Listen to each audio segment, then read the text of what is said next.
Happy to answer any questions. Please.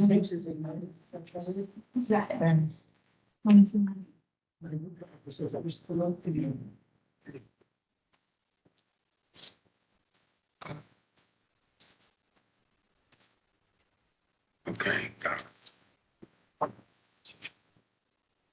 All right. This is helpful. Smells blah. Yes, I did. I'm so confused. Thanks. I'm so glad. She's been treated like a dog for 10 years. She's done. She's still learning, because she has to travel. And she got a global entry recently. Listen, it was one of the proudest things I could do as being chair, is to support. So don't worry. My pleasure. My pleasure. We supported her for citizenship. Good evening. Let's, we're at forum, right? It's 6:13. We're gonna start the land use zoning and economic development of Manhattan, CB1. We have 3 items on the agenda. We're gonna start with 67 Vestry Street. This is the application that we have reviewed a couple of months ago. The application is to add 2 accessory parkings to an existing loading dock without introducing new curb cuts. We have included a resolution in the package that the committee members have. The resolution that we have put in front of the committee for a vote. Its approval subject to several conditions. One is maintaining the parking spaces as accessory to residential units within the building, implementing and maintaining the safety measures identified in the application, maintaining the garage entrance and adjacent streetscape, and ensuring that any future curb use for move-in, move-out operations is managed safely. The resolution also urges the CPC to track and publicly report approvals granted under ZR section 13442, which is the number of these accessory parking spots. So we can, over the years, we can see the cumulative effects that these approvals have on community board. But that is a summary of what the resolution in front of you talks about. Questions? Can I second that or something like this? Usually not. The only question that I had is this a positive, right? It's a positive condition.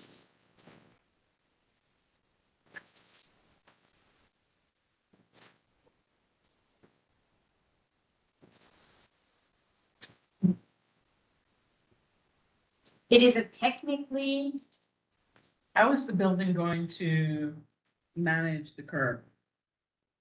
To minimize congestion? I mean. What the are, curb is already existing. right, and what's the, yeah, the curb cuts there. What is the parking regulation? That's the question. There is an item, if you look at the last whereas that we included. Last one. The last whereas or which one? I didn't see anything on here that talked about the parking. The rules in front of the building, that's there? It's the last bullets.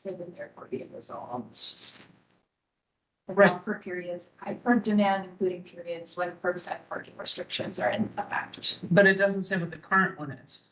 Well, That's counting for. we took that out because that can change. Well, it was 8, well, we originally had 8 to 6, but that depending on what time. So You're, I would want to document in this that we would know what the actual current curb condition is, meaning that there is current parking available from what to what is it? Right? It's not, it's basically available outside. There's restricted parking from Monday to Friday, 8 to 6 p.m. So there's basically no parking available in that area. And then on the weekends, there is excessive parking. Is it no parking at all? That's the street signs that are available through that searchable system that is that. So is it, so the question that I asked last time we discussed is it that way because DOT believes there should be no parking and no traffic because of the access in and out for the Holland Tunnel? Which if so, how does that work for deliveries between those hours? Because then if they're gonna have move in, move out, Amazon or whomever parked there versus inside their building, then that is actually not a benefit for the public in the greater good. But there are 17 units, right? And they are condos Mhm. as opposed to rentals, so I don't, Because the condos could be rented, we don't know, like, but you understand what I'm saying, you have delivery. I don't understand what you're. They have a current, somebody who's making deliveries, they can park inside their building right now, that's what they do, they have a loading dock. And so any deliveries that are coming in and out could go into their dock. but the deliveries, like Amazon deliveries, they need permission to go inside their load. The question was, do that? Sorry. You have your hand up? I can. Please. I would love that. The area does not function as a loading dock today. It functioned as a loading dock before the building was converted to residential use. So the operations that you're talking about, I expect will be in the future the same thing. So what happens currently in that space? That space is designated as a residential accessory area, residential amenity. It's not in fact been finished, sort of like a empty white box at the moment. So some residents use it for sort of improvised personal storage. If the application is granted, it would be considered parking. If the application is denied, they would finish the space as a. I mean, my issue is always about putting the public uses of a building that has. The reason that a loading dock was put in this building was to get the things off the street. But I understand it's only 17 units, I get that, but I understand all of it, I just think that. But loading dock is not being used as loading. Was when the building was commercial. Yes, so, and I. He says as a residential, it's not, but as commercial. Right, but that's because the needs are different. So that's enough.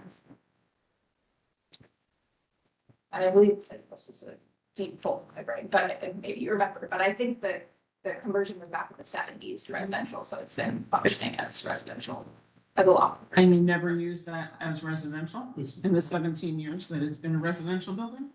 Well, let me just provide some further clarification. It's partially converted to residential in the 70s. The balance of the building was converted to residential a few years ago. On the current zone. And I'm sorry, can you repeat your question? So you're currently, but I mean, how do you do move in, move outs? Do they park on the street or do they park in the loading dock? I don't know specifically what they do, but they would not park in the loading dock because it doesn't function as a loading dock. So I assume it would be on the street. Okay, so, so Tammy, I think that what they're saying is that they don't use it as a loading dock today. They will not use it as a loading dock in any future, so there is no effective benefit or change from how the public would be affected by how the space is used. Either way, it's a loading dock. So is that my correct interpretation of what you were saying? So either it becomes a sort of a building ad hoc, well, right now used as a storage space, or it becomes a more official storage space that's slightly Yeah. nicer. But in the end, it's not functionally helping to take anything off the street, nor will it in the future, whichever way this goes. Okay, And who will be using it as parking? Residents of the building, there'll be two parking spaces that are assigned to one or two units in the building. so highest bidder, you're it.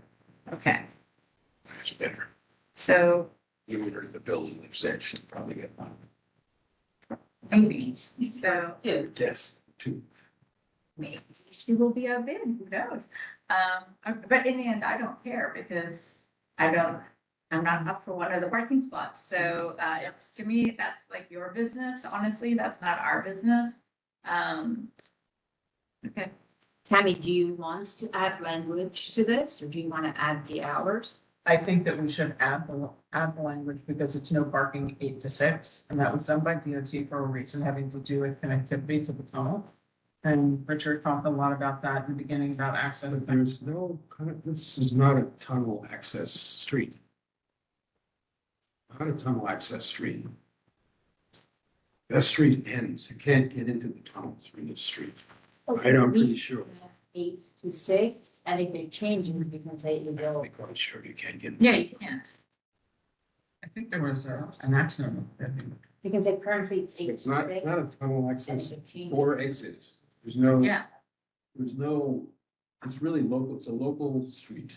I think there's gotta be a reason that it was no parking 8 to 6. Because that's a huge, Well, there's commercial spaces around there. people can cut in to get up. Well, I don't know why they- It's fine, it's, 1 second. I can second it, I can. Okay, how's this, Tammy, if I have it currently restricted Monday to Friday, 8 AM to 6 PM, and any future changes to those restrictions? Yeah, because you can get to Greenwich, you can get to Washington Yeah, off there, and you can, there is a through all the way to Hudson. yeah. But So- people, they don't go, they're turning left on Canal for access. Right. That's what they do. Okay. All in favor in the room? What was the addition? I'm not sure I understood the addition. Currently, you want to read it, I just added to capture what Tammy has been raising about the current parking restrictions on the street, just a line saying currently Monday to Friday, 8 AM to 6 PM, and any future changes to those restrictions. It's up in this final, therefore be it resolved. I can actually even Future changes. to the parking restrictions. To, What are we asking to be notified or what are we asking for the future changes? this one is just asking that for any time there is move in or move out that happens in the future, they'll make sure that they're doing that safely, minimizing congestion and Yeah. accounting for That was- periods of high current demand, including periods when curbside parking restrictions are in effect. And then it just clarifies when those parking restrictions are in effect. good, Question. second, all in favor? Another? Yes. Tammy? I'm gonna abstain. Who's attending? Have any members stop there? I'm getting some hands up. Paul, from Joe, and if you're Laura has to have her camera on. Laura, Vicky, Paul, and Vicky, if you're able to either come, or sorry, Paul, I know you're both. Laura or Vicky, if you're able to come on mute. Laura, can you hear us? She sent me a message. That was Yes, I'm sorry. Sorry, I was having computer issues. Yes, I abstain. Okay. And Vicky?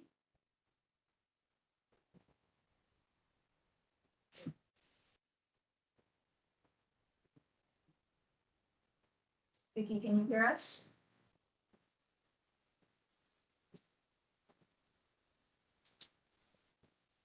Vicky, can you hear us? Maybe she stepped away. Is Jason on? Keep sending thank yous. Who's Jason? On the screen. Yes, oh,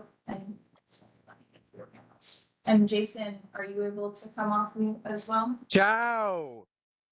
Hello. Welcome Okay. back. So, do I need to turn my video on? Am I at all helpful here or I'm just not? I should just hang up. I was paying Uh, attention the whole time. I heard Tommy. I heard In Tommy. order to vote, you have to have a camera on. Even if you're tired. I and can do that. exhausted. I just, There you go. okay, hold on a second. Oh, yes, hold on 1 second.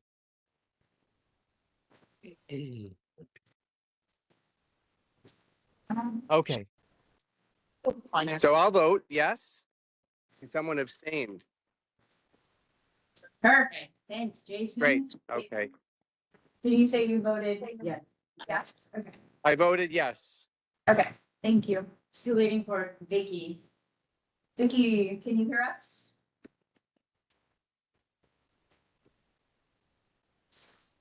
I got no vote. Vicky on this one. Okay. Shall we move on to the second item? Yes. So second item is 100 gold. Did that pass? That, Yeah. that's not. Well, that's.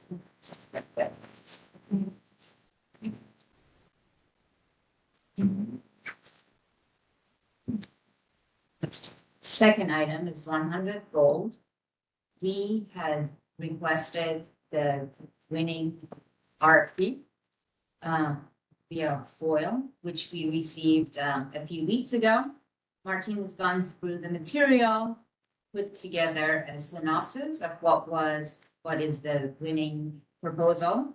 We're gonna review it. We requested EDC to be here. Unfortunately, they couldn't be here. Excuse We me, are gonna share. Tammy, Yes, can you hear Vicky? me?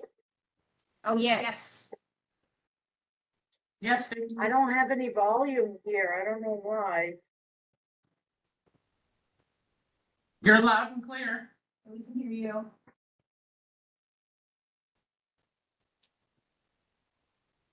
We hear your sweet voice, Vicky.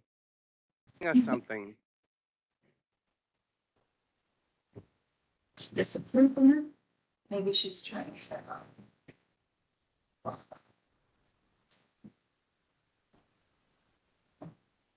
So let's wait for her to come back on, right?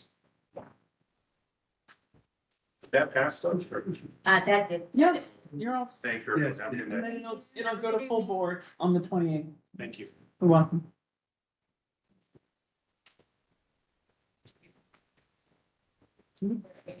Just to talk about it later through the thing, my wife just has to leave and she just had a little snapshot so you could see the senior center in action. And then we could talk about it later, but Please email it to us. We can. we could do that after. I just wanted you to, If you want us to show it and share no, it, I just want, it's like three people, you've got three people here, like, I've actually walked there and been there, so I'm sorry? I've been there, so you can show. Okay, it was just, know that it's very crowded, it's not like a small operation, and then we can talk about it later.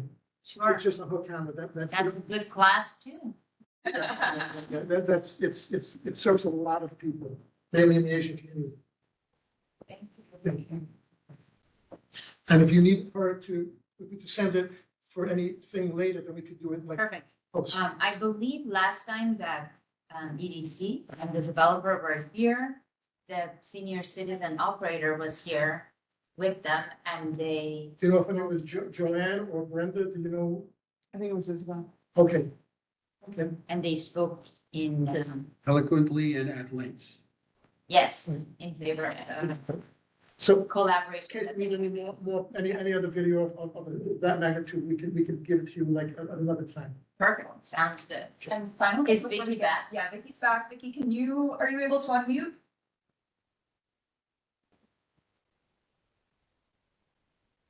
Is it on AirPod? No. Yeah. Vicky, can you hear us? I can finally hear you. I left and rejoined. Now I have volume. Thank you. Did you want to vote on 67 Vestry Street for record or? Oh, Thought We you had- can't hear you. You're going in and out. Vicky, do you want to vote on 67 Best Street? Just say yes or no. If you have an opinion. We can't hear you. You're on mute. Okay, give us a thumbs up or a thumbs down. She can't hear that. 67, okay, 67 Best Street. Thumbs up Thumbs or up. down? I got a thumbs up. Okay, Thank you. here's sign language. All right, as long as it's visual, we're good. Yeah. See, I worked in foreign countries, so I'm very good at communicating without language. You also live in New York City. Yes. Okay, second item, 100 Gold Street. The information that Martina's gonna go over is the information that we kind of digested from the RFP that we had gotten from the FOIL process. Unfortunately, EDC could not be with us, but we have provided some questions to them. Hopefully we will get some answers from them. Martine, it's all you. Great. Yeah, so those who were here back in June, you may recall that we did have this meeting where we got to know a little bit more about the developer, GFP, that won this RFP that had been put out for 100 Gold. I want to mention that they'll be coming back for a full rework process in the fall. So take everything we discussed today lightly. This is all subject to change. This is more of like a high level exercise to get people familiar with some of the details that they won with. So we understand like what the city seemed to think was important and good at the time, and acknowledging that can and probably will change when they come for the full rework. But this starts to fill in a little bit of the gaps that were very apparent last time, when I think people were looking for a little bit more clarity on how many units would be there, how big the scale of the buildings would be, that sort of stuff. And we'll go into some of those details today. There's a lot on sitting too, as this come up. But as we jump into it, just grounding everybody with a little map, so we remember where 100 Gold is, we're gonna the bridge there. And we'll get into it. So quick background on 100 Gold, and for those who weren't here in June, 100 Gold is this about 95,000 square foot site, and it's currently home to a pretty large office building. Among its tenants are many city agencies, including the mayor's office, housing preservation and development, and as Mitch mentioned earlier, the Hamilton Madison House Senior Center. And back in 2025, EDC put out this RFP for projects, hoping that they would achieve a few main goals. Those being housing production first and foremost, and particularly highlighting affordable housing. They were hoping that projects would enhance the public realm, advance sustainability, support community development, and support city space and services, i.e. relocate the agencies that are currently on site there. So that's kind of the map. MCB1 did weigh in when this RFP went out back in 2025 for my time, but there were some suggestions that the board had about how to strengthen the RFP process, which we can just look at again together. So we remember what the board was thinking about a year ago as we look at this proposal and try and weigh whether it actually hit some of those main goals that the board had at the time. And then as we've already talked about, GFP's proposal won, and we recently received this FOIL, which is why we're here today, hoping to understand a little bit more what seemed successful in these. So quick recap of the resolution, and I won't go into great detail, but a few of the big community concerns that were raised by CB1 back in 2025 were first and foremost an overabundance of luxury rental units and condominiums, alongside this really critical shortage of affordable rental and ownership options. That was core also to the RFP, but also something that CB1 has raised. Another key point was the really big need for public recreational space and green space. So keep an eye on that as we look at this as well. And then also just acknowledging the transition of Vidai from a commercial space to a residential neighborhood and the sort of diminished mixed use character of the area, how that plays out in sort of like pedestrian and everyday experience, especially with ground floor spaces. And then there were some recommendations that were made for public amenities that could be included in the proposals. And I just wanted to highlight those because we'll talk about some of those amenities that GFP proposed. Public parks came up again, green spaces, need for both passive and active recreation. Doubling down on that mixed use potential and wanting to balance residential and office components, and I'll sort of extend that to commercial space in whatever new building goes up there. The need for a recreational center, and then integration with existing resilience planning. And I think there's been discussion too of like generally urban plans that are happening for this area, not wanting it to feel siloed from some of the work that's going on in Morgantown.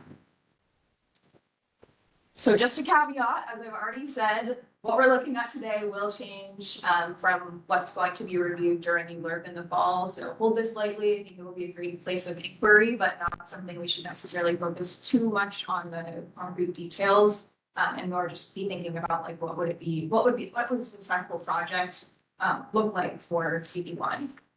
And yeah, also we'll be looking at it for in broad strokes. So getting into the RFP itself, and this was all new to me and maybe familiar to some of you since you may have been on this committee back in June or April of 2025, I think. There are three main scenarios that EDC asked all the applicants to model in their proposals. And they involve different levels of density and housing units that would come from differences in density. Two of those were required, so they had a base case, which assumed 12 FAR. That's the lowest density option. And then they also asked for applicants to provide a density case, which would assume 18 FAR, so much more ability to increase housing units on that density case. And then they had kind of an open-ended number 3 alternate case option, which was basically up to the applicant to propose whatever they wanted that would work with the existing site, trying to meet those guidelines and needs that were proposed as the main priorities there. Like choose your adventure. Yeah, be creative, I guess. Paint us a picture of something good. And this was very open-ended, and we'll talk about the alternate proposal that GFP did propose. Question, Martina.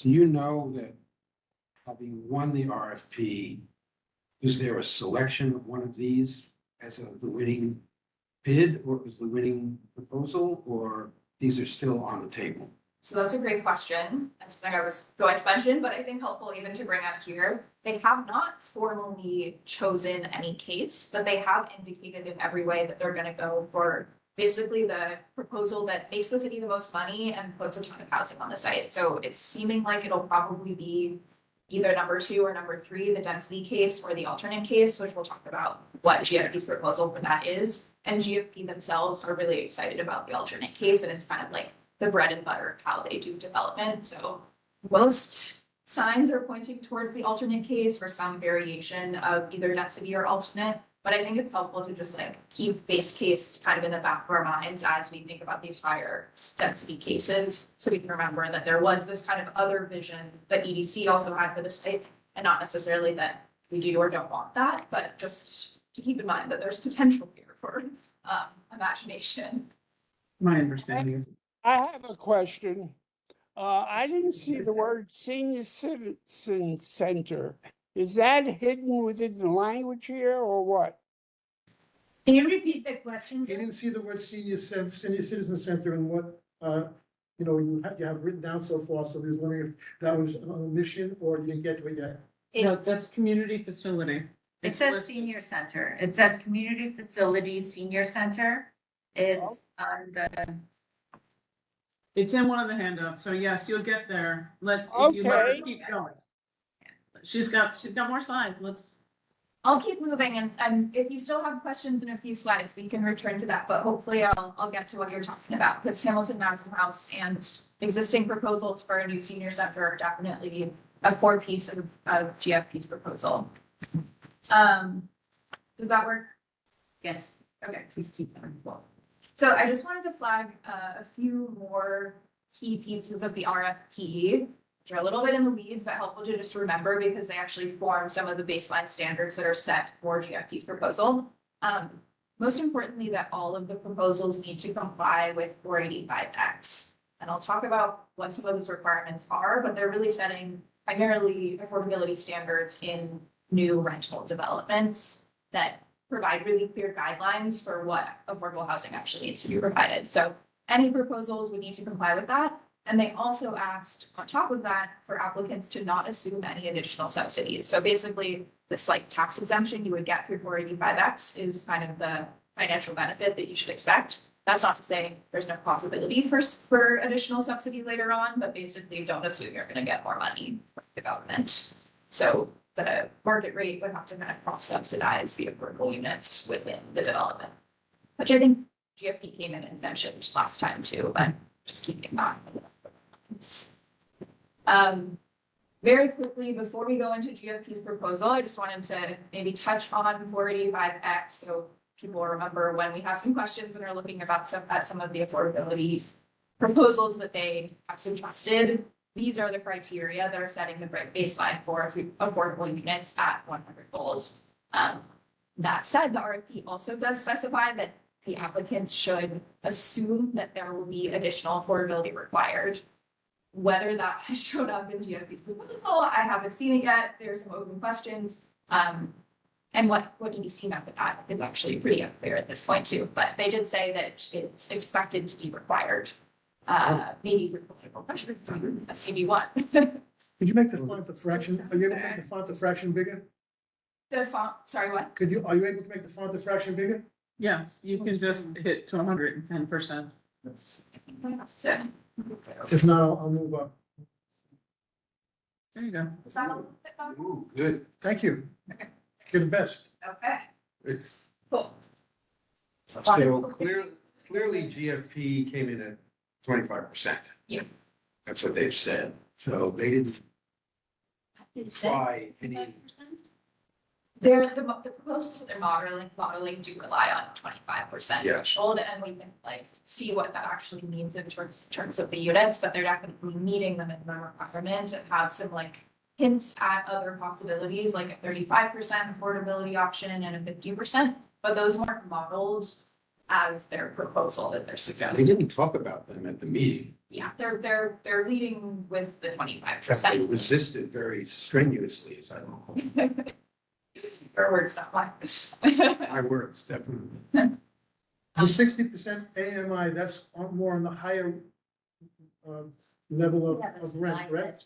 Why don't we keep? Is it gonna be like 40%, 50%? Why don't we let her Yeah. get through Sorry. everything first, and then I'm sorry. we'll do. Curiosity, and I Yeah. think it'll generate a great discussion. Sorry about that. No, it's great, it's great. I'll appreciate all the questions, and I think hopefully I'll get into some of these details in a second. But anyway, so 485X is the state property tax exemption for new construction, multifamily rental housing. As I mentioned, so that would be 100 gold. Affordability criteria include this 25% threshold. Those units also have to be permanently affordable and they need to be rent stabilized. So those are a little bit of different regulatory mechanisms, both the length of affordability and how much, for example, rents could increase over time. Though there can be no more than 3 income bands across the different types of affordable housing, and the average of all the distribution of affordable housing needs to have an average of 60% AMI.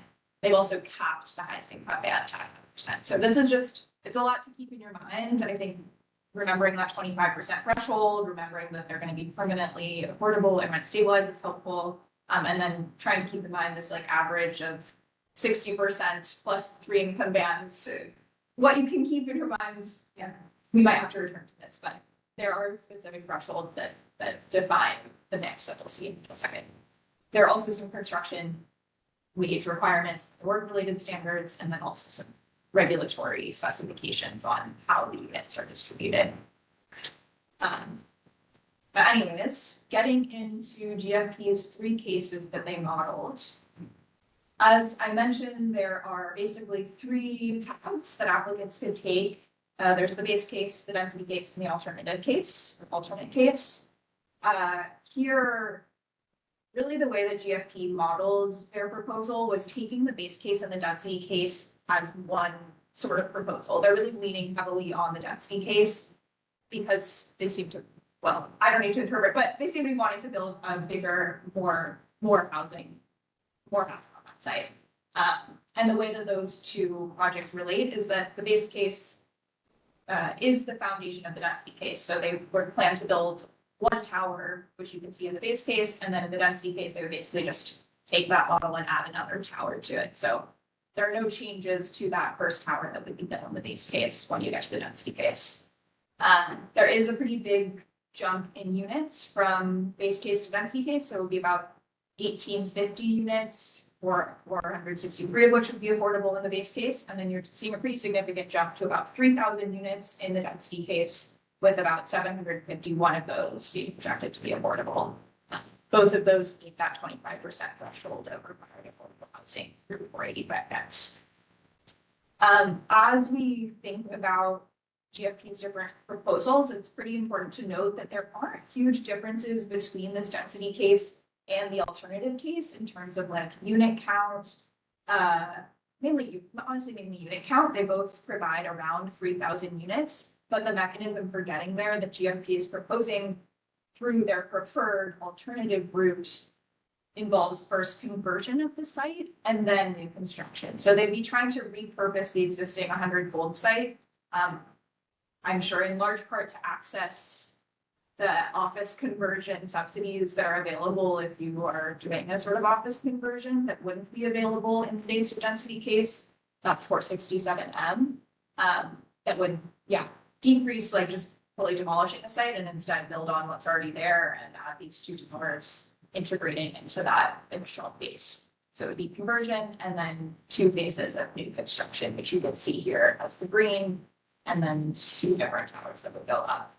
I'm gonna add one comment to EDC said several times at our meeting before you were with us, that their goal and the administrator's goal from the last administration was maximum purchase price, and that everything was being driven by that. So I think that's a really important thing to remember as we're looking at the conversations of how many units. Yeah, Tammy brings up a great point. So if you look at this bullet point here, under the 3,000 units, they did in their proposal offer to purchase paths, 2 different prices for basically how much affordable housing they would guarantee based on those 2 different paths. So they said they would pay about 227 million and provide 751 affordable.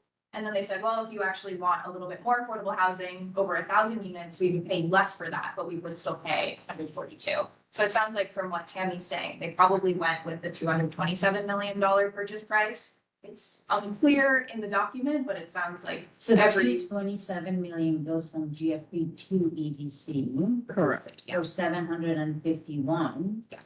Mm-hmm. But the numbers don't make sense. And that money, and on top of that, they pay for the new office space? Or is that 227 pays for the new office space? That's a good question. And They it's did not define how much money because they have not found, they don't know exactly how much, they told us, they don't know exactly how much money they're working with yet. Again, it's a new administration, there could be a change, I think, because there are 2 different purchase prices. But if you base it on the other one, then the city is looking to get 227 million, for which they will then start shopping for a new building So that would pay for the new building, or 2 buildings, or whatever, that would pay for the transfer, There the were- transition of the. but not in our district. Why not in our district? Great question. Was They that told- a cheaper? They told us it was cheaper elsewhere. You get a better bang for the buck, so they had no intentions to stay in City-Limit. Oh, so then according to them. And let's finish and then. Wait, I have another question because, go back, because in the density case, you don't have any of the money, is the money the same? No, money's different. 227 versus 142 million. Oh, Well, sorry. Oh, No, in the density case, you don't have any money It there. wasn't referenced. They actually redacted almost all of the financial information in the FOIL request, and for whatever reason, this purchase there. price was there. So this is all I have to report to you, but Got there was no description. Interesting. of what the Okay. But I would also say that, one, that shows intention. And 2, the purchase prices are eligible because they're also getting the 467M. Yeah. And because the 467M provides opportunities for the developer for funding, they're able to pay more. Yeah. And that's why you're saying that there. Interesting. Okay, so I'll just keep us breezing right along. So to speak. Just getting a sense of what these towers would be in terms of their height. Not necessarily, but you can kind of see from the visuals. This base case proposes a single 720-foot tower. that would be 68 stories. And then you can see here in the density case, it basically takes that tower and adds a slightly shorter one that would be 640 feet tall and 60 stories. So again, yeah, base case adds, and you get the density case if you add another tower. The heights are slightly different in the alternative case that GFP proposed. There wasn't a ton of explanation on why, but you would see a shorter tower at around 560 feet and then a taller one at 870. That's a pretty significant increase from the 720 model. And then you would see about a 79 story large tower and a 50 story shorter one. So what this might look like in the cityscape, it provided some images and just, we're somewhere in here, probably.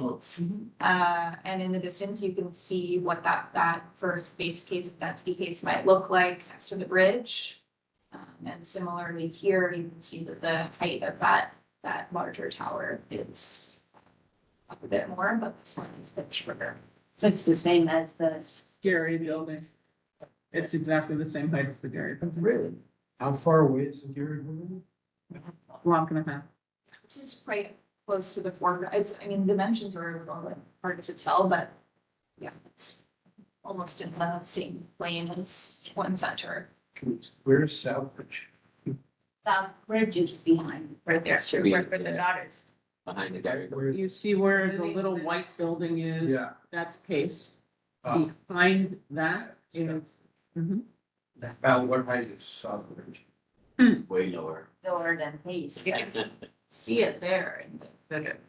Yeah, Progress building. you see the tiny brick building that's to the left of where This Spruce building. yep, that is. That's the, But also to the right, mhm. it seems to be, it's same height in this image or from this perspective as the Pace Tower. Joe? Southbridge Towers are 27 stories high.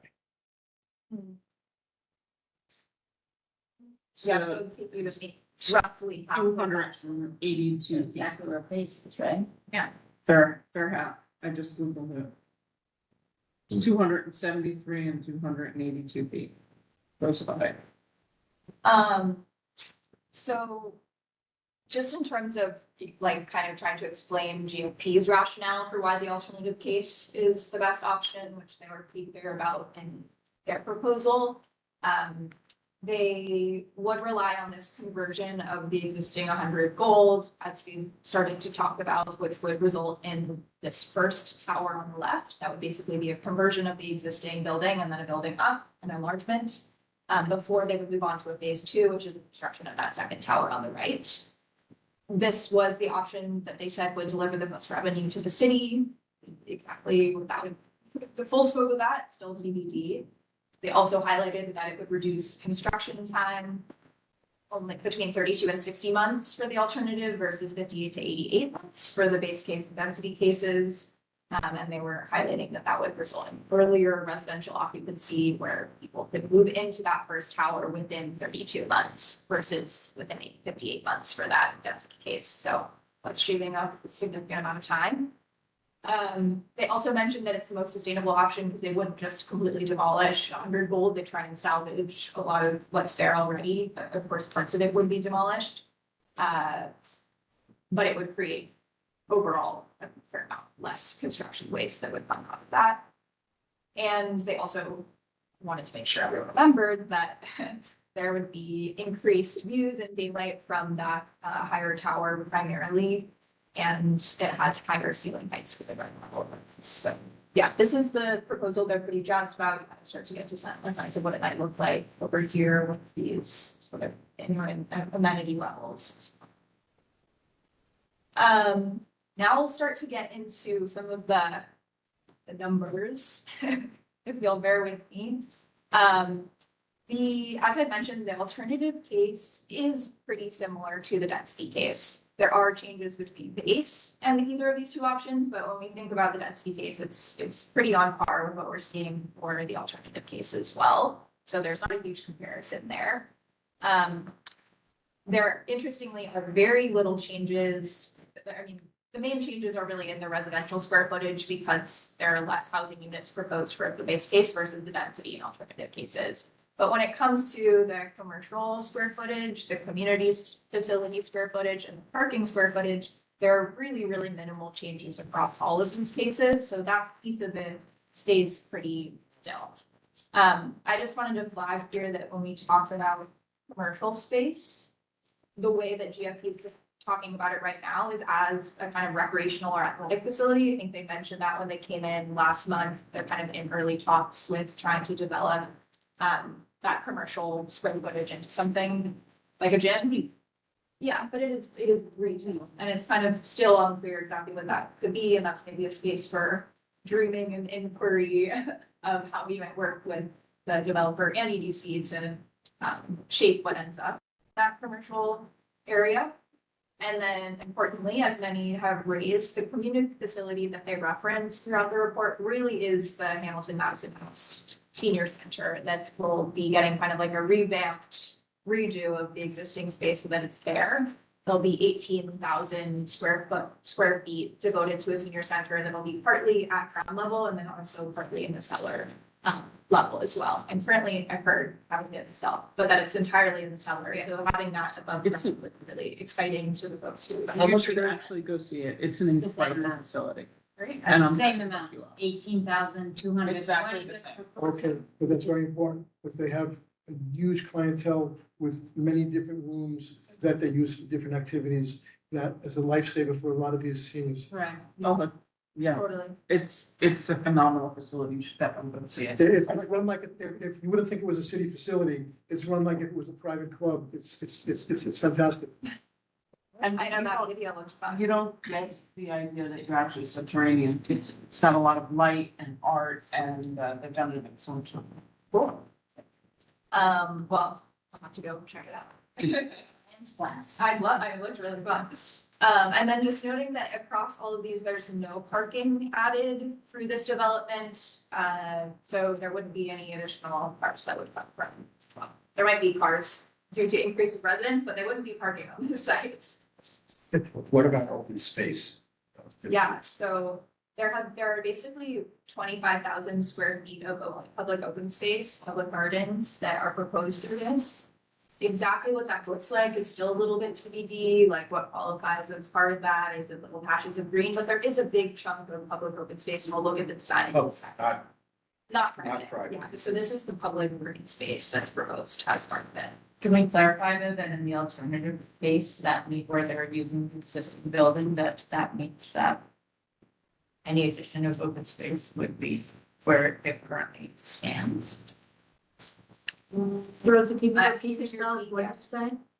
In the alternative case where they're using the existing currently standing building Right. and renovating that to be the base of their towers, then that would imply, since they're using the existing building, that the open space that Stays the same. is going to be the space at the perimeter. No, Yeah. they're carving into the base. They're Yeah. carving into the base. Oh, they're. Yeah, big cut into the base. Yeah, They have to go deeper in order to support the structure of the building. No, but I mean, you're saying that the open No, they're taking, space- doing with, to commercial residential, the interest is to take out that gut of the space and shove it on top of the building, as we know. So they are doing that with that, preserved base being, having this very large cut in it. And you could probably show, don't you You have? see the renderings from the property line, they're kind of set in the back, so there's like, there. do you have a drawing? I do. But hang on, let's. Yeah. the number. The numbers are, can be a bit of a slog, but I think it's helpful to get a sense of the scale of this project. So thinking a little bit about the total units that are proposed through this, first, maybe just focus on these numbers up here and be thinking about, the ways the base case compares to the density case. So you can see here that in the base case, you're getting about 1,400 market rate units and about 460 affordable units. You're seeing a pretty big jump to the density case where you're getting just over 2,200 market rate units and about 751 affordable units. As I mentioned, and why we talked about that property tax exemption 485X is because the way that those affordable units are actually broken down across the different AMIs is defined by 485X. So there's less wiggle room than you might expect on saying, oh, we want all 40% AMI or we want 100% AMI. There has to be a spread that's dictated by 485X. And those need to be really similar across the market, across all the different proposals, basically. Meeting those distribution requirements and meeting the 60% AMI average. I think you can see here, and maybe we could just look at it loosely and don't look at the numbers too much because I think it's all subject to change, but I think it's interesting to note that for a household of one, the 60% AMI threshold is around $70,000. So it's still, it's actually a lot higher than you might expect a 60% threshold to be of the area. And there's so many at 90%, which is, Over 100,000. yeah. Yeah, totally. They're really, they're stacking them up at 80% and 90% and then sort of offsetting with a 40% or a 60%. Where are these numbers from? This That's runs their that. proposal? Yeah. This is their. Which might change. Yeah. Well, if they're gonna average at 60%, shouldn't there be some at 30%? I think that's a great Question. That's the spread that is required by the tax incentive that they're getting. You mean the The spread spread starts at 40%? The spread Actually- requires you to be at an average, this particular average. So in order to get to the average of 60 or 80, whatever the average. So there's is. 185 at 90 and there's 93 at 40, that doesn't average out to be 60. So hear me, what I'm saying. Sure. 40 and 90 pretty much wipe each other out. The average is an 80% AMI with 45X. No, they don't wipe each other out unless I'm reading it, the Figure. 90% is double what they have at 40%. No, it's 300 and 300. Oh, I'm looking at the 185 and 493, I'm Here, sorry. don't look at that one. Okay, Don't bother looking at that one because we're not getting the base states. okay. We're either getting density or alternatives. So take a No, look but at the bases. Okay, okay, integer. thank you. Doesn't Right, work. Mitch, just to say that it doesn't actually average to 60 because there are competing.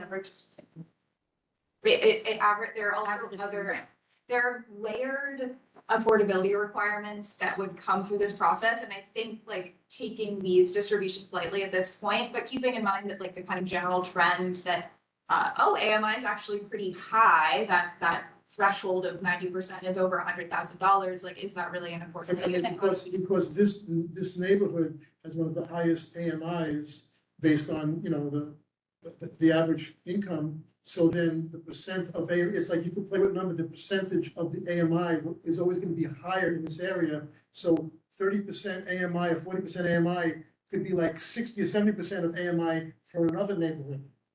It's Well, it doesn't work that way. Set- The AMI is a national number, Okay, the national, Stank, set by HUD, okay, so it's not by neighborhood. okay, thank you.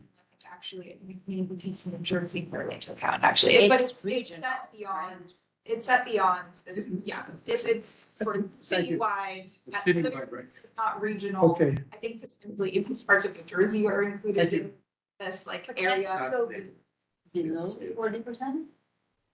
This is, I actually don't know This if is they're the allowed to be below 40%. I would assume yes, but this is the So- proposal that they are proposing. The very large, there's many lottery buildings below 40%. Yeah, definitely. all right, but the very large project requires it to be at a weighted average of 80% for AMI, anything under 45X. Okay, And so that's the average, and they're using area mean income. And it says in the law very specifically what the parameters that they use and what the chart is. There's no. They should be needing to hit that. I think you're right that this distribution is actually slightly off of that. Yeah, But it's- in going for this alternative case, and I think, just to reemphasize, like, at this point, maybe we try and focus a little less on on these specific numbers because they're gonna change. sure. But I think that's a really good point to also be a watchdog on making sure they're actually hitting what's legally required at the very least through this. So I just wanted to flag here that between the density case and the alternative case, you're seeing basically identical numbers of total number of units, and then they're just sort of playing with different spreads. I don't think we need to look too much in detail there, but they're modeling a few different options of what that might look like across the density and alternative case. They would be generally, on average, they'd have to be smaller units because it's smaller. Great segue. Well, You and me. Yeah, we're on it. Okay, so jumping towards what this actually means for what a unit is and what it feels like. The way the density case is proposed and the base case, frankly, they lean really heavily on studio and one bedroom units. And there are standards set that say you need to have, if you have 10 market rate units, you need to have 10 affordable units. So we should see similar breakdowns in the number of the market rate units versus the affordable units, and they are doing that. For example, you can see here on the left, this is the market rate unit mix. So you can see like what percentage of the total units are studio units. And for the density case, that's 58% of them. So that's, more than half would be studio units. 33% would be one bedroom units. 7.5 only would be two bedroom, and then 1.5 would be three bedroom. So over 90% of the units would be going to studio and one bedroom units. And a similar breakdown you can see in the density case for the affordable units as well.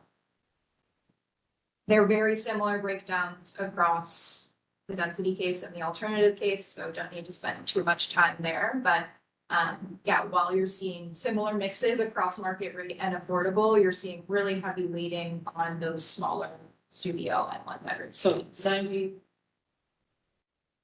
You're really looking at 91%. Yeah, it's 91% studio and one bedrooms. Oh, what is, I know you have a slide, but But what surprises me is that there's smaller residential square footage in the alternative case. That's not showing up in the distribution. Yeah, but not. That's odd. I'm sorry? Not by an enormous. The difference. You know, it's like 40,000 something. That's a pretty sizable number. 40, it's a sizable. Yeah, over 80 stories, I guess. I mean, I'm not an architect, so I don't actually know what that would feel But like. what, what is? 40,000, I don't remember the exact number, 40,000. You're just square? saying that the units seem like they would probably be even smaller in the alternative case. So maybe it's a smaller one bedroom unit. Yeah. But it's the same percentage of units, like, Yeah. correct.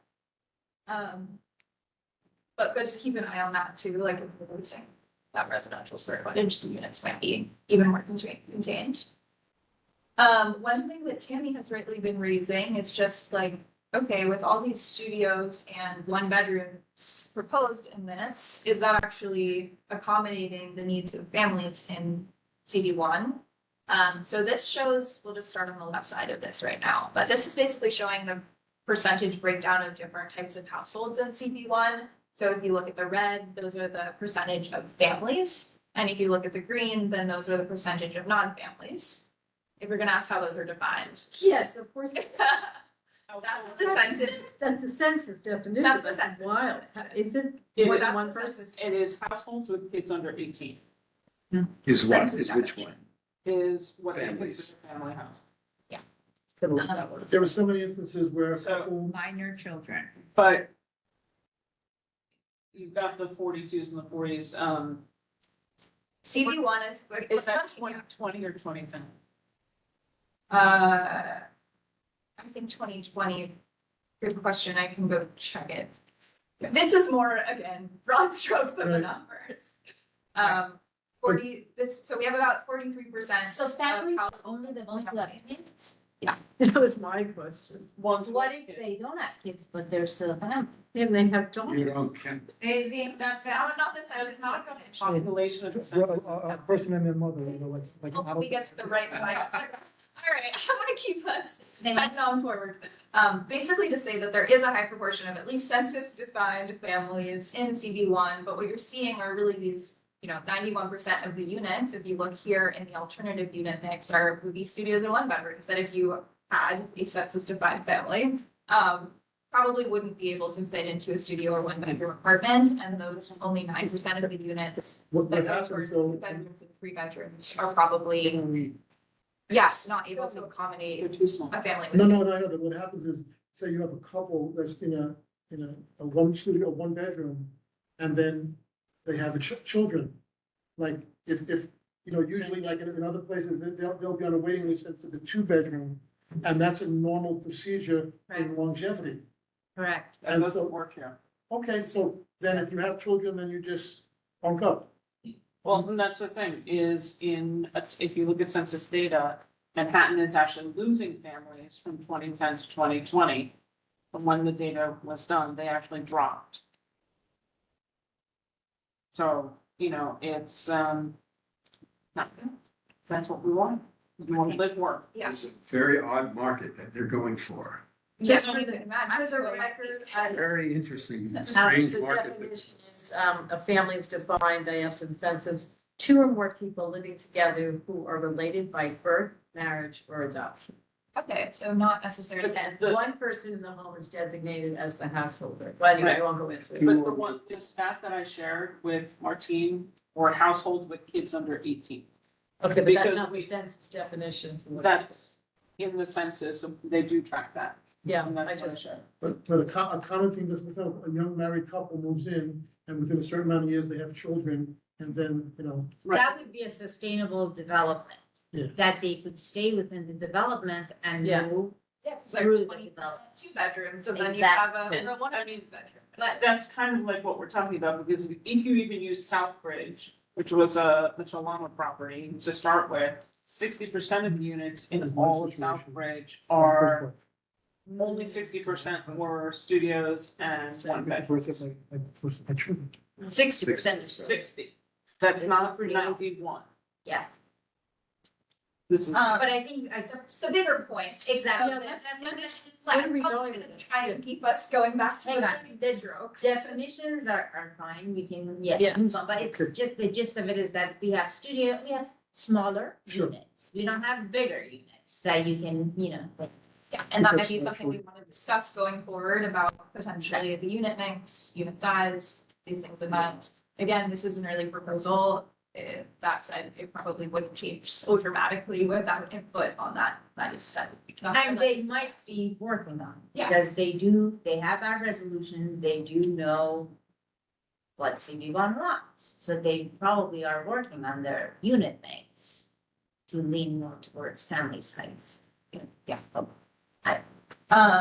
Okay, so I just wanted to talk through what some of that public space, the building footprints might actually look like in terms of their plan and where you might see things like the new and redone Hamilton Madison House Center, as well as that recreational facility. So on the left, you're seeing the density case plan, and on the right, you're seeing the alternative case. Probably if you're looking at it, there aren't like huge glaring changes. You have these kind of vaguely U-shaped or upside down U-shaped buildings with a central courtyard here, same thing over here. But there are some slight differences that you can see just, in some of these different entries to the building, as well as some of the green space itself. You also point out where Southbridge is, so. Yes, Southbridge is over here And to the right. and to here. It's the LG then. Yeah. Yep. And then you can see the Brooklyn Bridge over here. And just to help orient a little bit, so this over here, number 1 on the map, and same thing over here would be the retail or fitness center. So that's the commercial space, those 48,000 square feet that would be at retail or at ground level at the site. The senior center is number 2, so this pink area over here and over here that you would see partly above ground, and then there would also be the cellar, 11,000 square feet would be in cellar and 7,000 would be above. Can I ask a question about the size? You said they're gonna be about the same existing space, but is it gonna be all on that basement level, or is it gonna be split up? It's shown at the ground level. So, okay, so the only thing I said, it's not the end of the world. One of the amenities that the seniors have now is not having to go to different levels, they're kind of going from activity. I'm sorry, They were offered and asked. they did? They have. Can I retract my suggestion? Yeah, it was actually, we had, I wish I remembered his name, but one of the either representatives or board members of Hamilton Madison House came and spoke at the last meeting, really enthusiastically about working with GFP and this project generally. And they like the 2 levels. Yeah, Okay, they then seem fine. to be really excited about this project overall, That's surprising, but fine. big thumbs up from. It is noted that on the alternative case, the building, bulk of the building on the ground floor, wherever it is a little bit bigger, so you see there's less greenery on both Gold and Frankfurt. Could you just outline the two buildings? What'd you get me? Okay, Joe, we can hear you. I'm sorry. building, That's okay. So that's the outline there. Yeah, it's a little bit, the colors are a little bit difficult to see on that projection, and then similarly, this is a little bit blockier, so kind of just around that outside there. Vicky wanted to comment, she says her audio's not working. She said, we're getting a majority of studios, the market is guaranteeing that we practically lose the notion of affordability for any kind of future families. That's what I was. Thanks to Beaver and I'm Tammy gonna for sharing. say something about the location. Are you done? Yeah, go ahead. Go ahead. I'm almost done with slides, so we can have hopefully a more fruitful. But also, discussion. again, we reviewed this plan.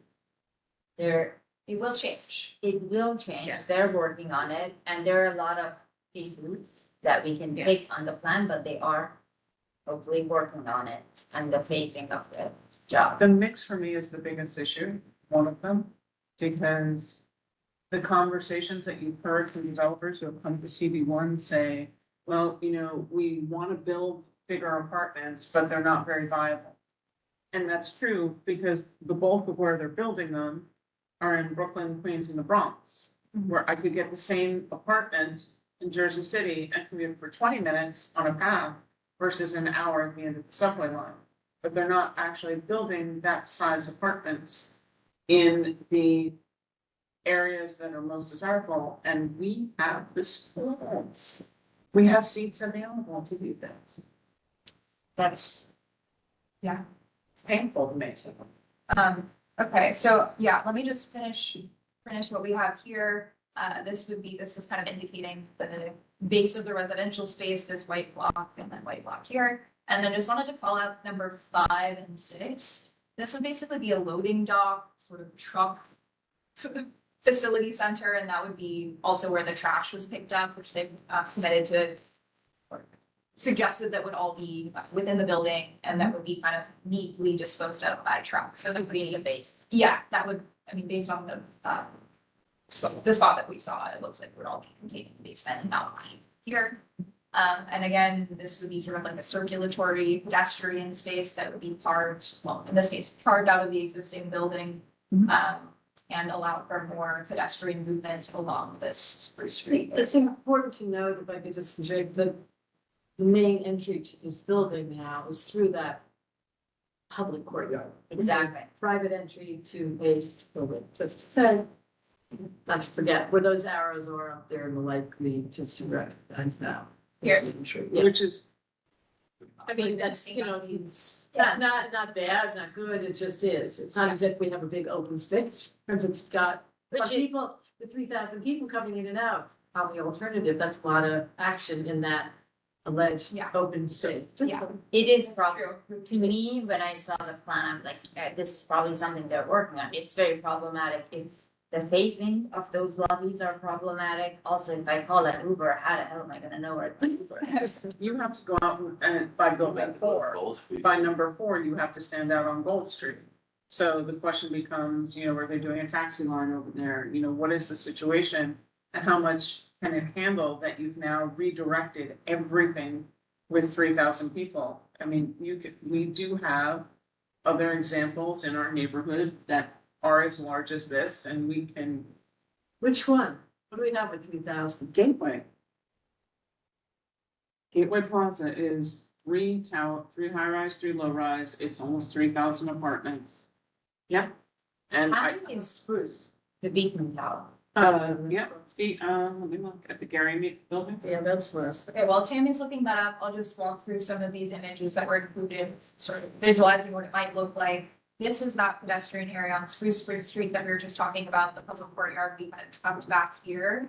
And what you're seeing, you're seeing up into residential space. 900. And they have a whole portable shed. Yeah. Can you? Sorry.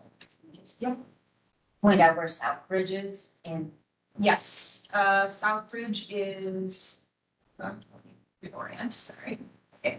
No, you were right, you can see it. It's here and then 1,700 should units is good. go around there. Yeah, I didn't think So there was that's- anything there. That's what I thought. It would be really, And, I mean, I know the problems we have over there with that same side.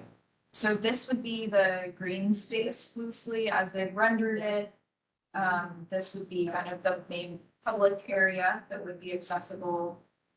At the back is the entrance to the buildings. Yeah.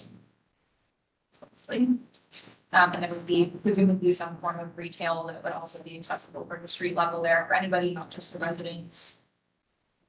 They also are proposing, in some of the discussions leading up to this, we talked about, okay, well, are all those 3,000 residents gonna be needing to use that public space as well? They have proposed some private amenities within the building that are like residential terraces staggered throughout, so probably some of that, 3,000 unit use would go internal to the building rather than necessarily on that square. There's some images, you can see this yellow area, that's where some of those amenities would be, the private amenities would be within the building. is someone jotting down notes? I just wanted to ask if we could ask in the follow-up in September if they could come with examples of other buildings like this with 3,000 units that exist in dense urban areas where this is, Without a drop off and a pickup. I'm just curious, is there something else in the city that we could look at? I can't come up with it in my head, but I'm sure there are. First types in town, I mean, Because if you take a look at like Gateway, right, it's 1,700 units, it's 3,000 to 4,000 people live there. It's that same thing where there's one main entry for people to come into, although it has an internal driveway. But it has, everybody comes in and out of one. No, actually, they have a back and a side entrance for people, but not. It's, there's a lot, I mean, it's really The issue interesting. with this challenge. one to me is that both lobbies are blocked off from the streets And you're talking like 6,000 to 10,000 people potentially. and it's phased, so. We'll keep that in our minds as we acknowledge that they may come up back with something totally different in the fall, but again, this is just what they proposed and their EDC seems to also have been going in broad strokes as well. So just wanted to highlight a few open questions that I certainly had in reviewing this proposal. I think others also noticed that there's this kind of open question on how much affordable housing really is going to be developed at the site. They early on suggested there's this possibility of creating 50% affordable units, and then I didn't really see that tracked throughout the rest of the proposal or what that would actually entail. So an open question, is that being considered? And then I think we already talked about it earlier on in this presentation. There was this proposal to maybe do 35% affordable units and pay EDC less for that, but it seems like that's probably been dropped. It's just sort of, is that in the back of anybody's mind? What would it mean to, increase the number of affordable units that are being developed there, especially given that they were hinted at least in the proposal itself. And then just final, trying to summarize some big picture ideas, again, not necessarily getting into the nitty gritty of the numbers or the designs that were proposed, but I think there's some big open questions here on affordability first and foremost. It does currently hit that 25% minimum legally required by 485X, but it doesn't go beyond. The RFP suggested it would probably go beyond, and we don't really know what's happening there. Probably a highly successful project at 100 gold would include, this is sort of just discussed in the lead up to this, but maybe a majority of affordable units with all the affordable units located on site, a better and more varied mix of units, including a larger share of family size units, as we've talked about, making sure also that with the loss of residential square footage, you're not just getting these really cramped spaces. On the public amenities and open space front, I think there's been this kind of like recurring question or open question of what resources the community really needs at this site and in this kind of broader region of Lower Manhattan, given that it's been devoted to this office space. This is kind of an exciting opportunity for the community to weigh in on what people want. And I think in the earlier rounds, a recreational facility, athletic facility was discussed as an exciting idea. So maybe that's still what feels good, but there's maybe potential for having some support from, a consultant, maybe funded by GFP to help identify what the best use of that space is for the existing and anticipated needs of this community.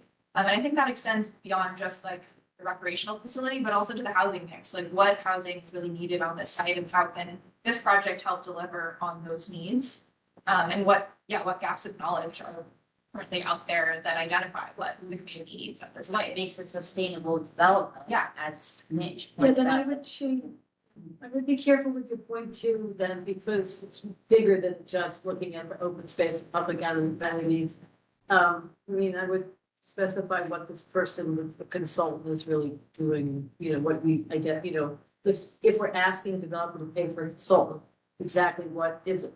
You know, the mix of affordability, the mix of unit size, the potential for additional public space, where that would be and how that would get manifest. I'm not sure it's quite there, the point Well, two. we have to define a scope for them. Yeah, We- yeah, thank you.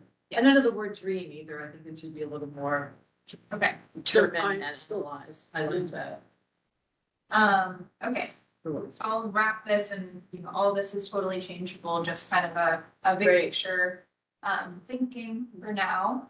And then finally, I think many have raised questions about building design, but recognizing that probably what we see here is no longer what they're going to even come back to ULURP with, which I know I'm, beating a dead horse at this point, but these are outdated, the design questions remain, and we should stay on them in future iterations of having them come back and thinking about them always, but hopefully those designs, You reviewed those questions at the beginning of the meeting, I assume, right? The ones that you have already given over to the development EDC team? No, but we can share it. Yeah, we did it. Okay, well, those were fabulous questions, which were so fabulous, it's my understanding they didn't want this afternoon.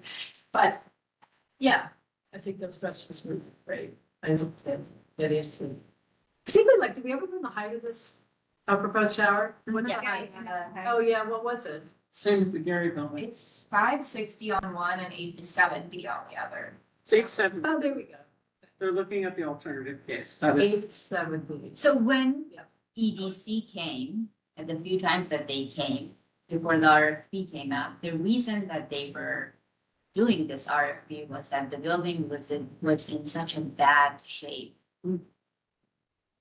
So it was in such a bad shape that they had to sell it and demo it and, So now what are we doing? Are we reusing something that's in bad shape? Just saw what happened uptown.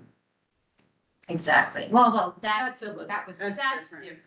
I don't know. I think that's a very interesting point. I felt that way too, because we were sold on this, we have to get rid of it. Such a bad pictures of like the building. leaky. I don't think that from what I remember of the conversation, EDC's point wasn't that it was going to crumble. It was just that the amount of money that it would take to bring it up to snuff so that like stuff was falling from the ceiling or there were like the internal maintenance. I think at least from my experience now, I understand the city is not awesome at maintenance and constant care and upkeep. And so the amount of money they would have to put into renovating the building to be like a great office environment is so much because they don't take care of it, that it actually, the math works to leave. But if somebody's doing a total gut renovation of the entire building anyways, and really only using parts of it and carving out. So, which brings me to my next question, what are they using?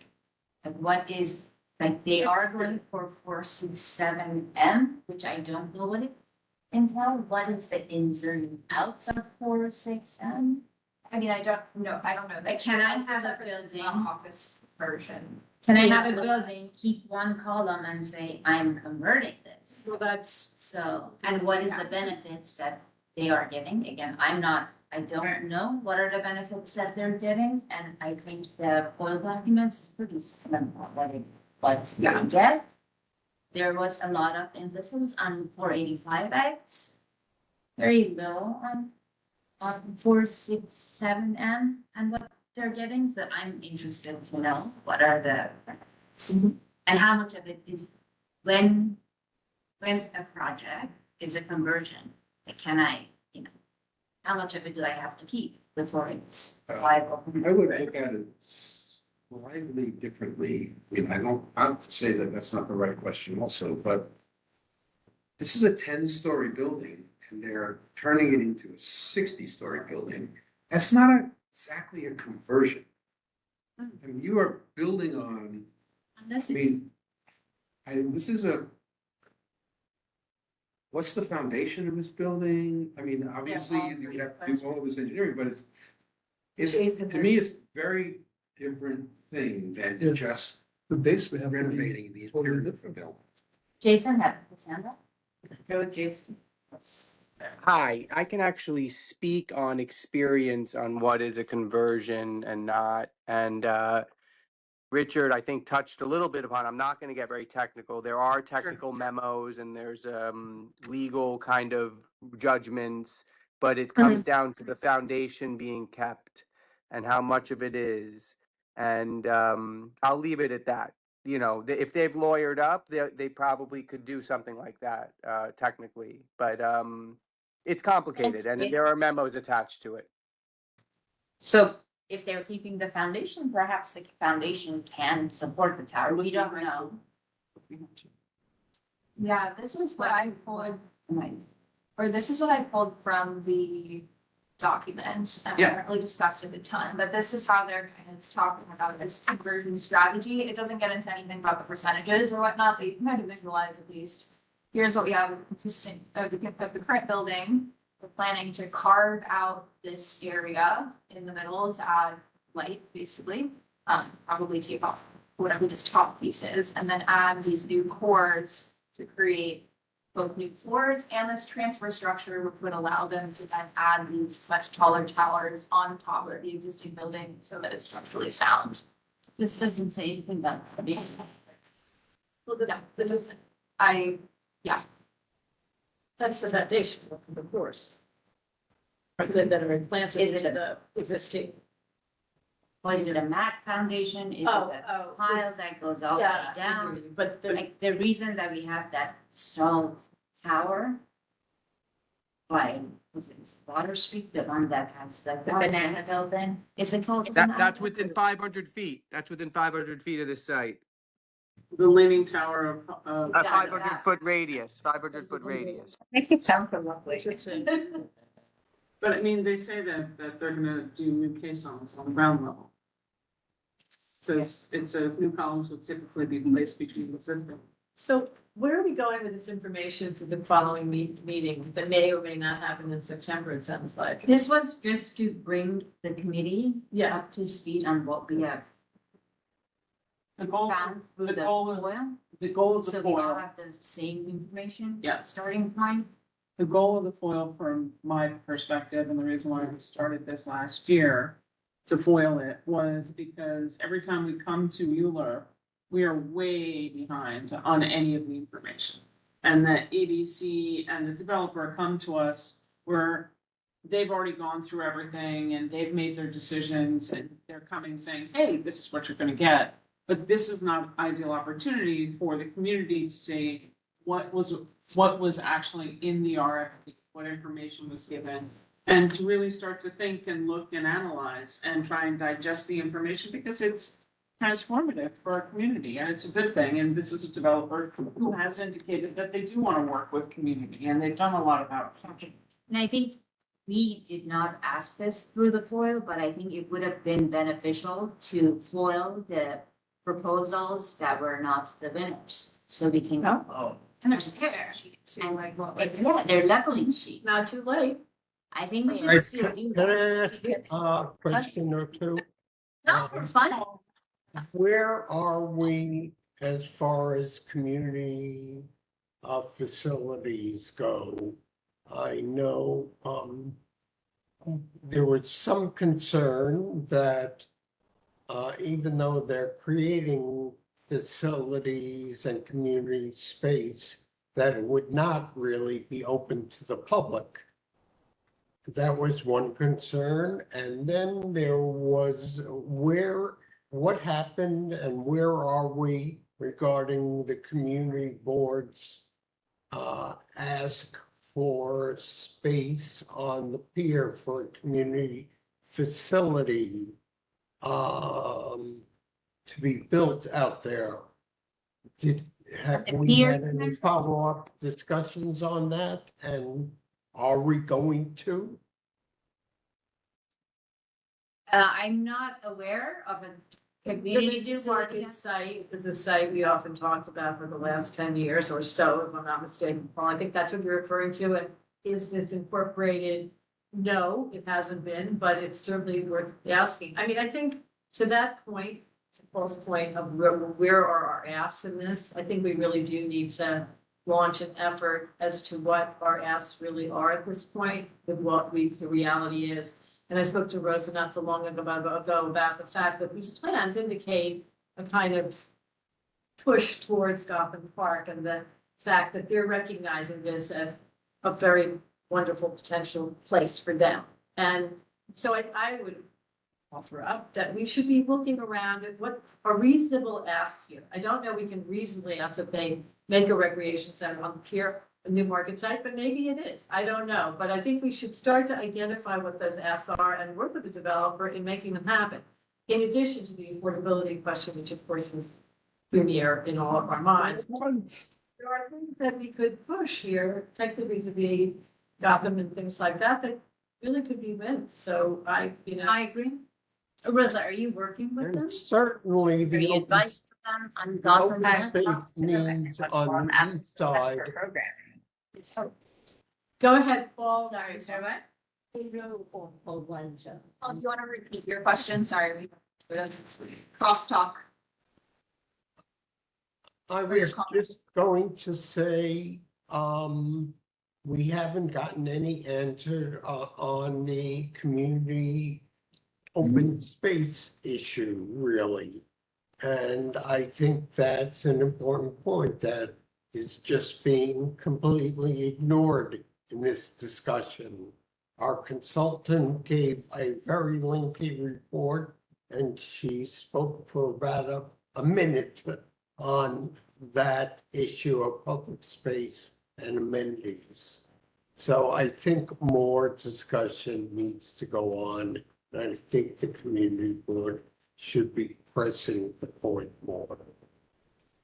Thank you. I'd like to second that with Paul, because if we're looking at adding 6,000 to 8,000 potentially people finally into this neighborhood, that's the reality of what this will be. It's good that they have, indoor spaces, but that doesn't mean we don't need improvements and expansion on outdoor.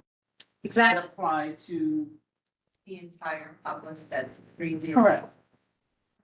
I mean, that's why I think I mentioned that Rosa has been talking to them, because imagine if that whole Gotham Park can become like a high line for downtown. And I'm hoping that they will be a part of Gotham Park and Battery to Bridges, and they could help us be a force for good and change for the entire strip of the waterfront, so it can look more like every other waterfront area.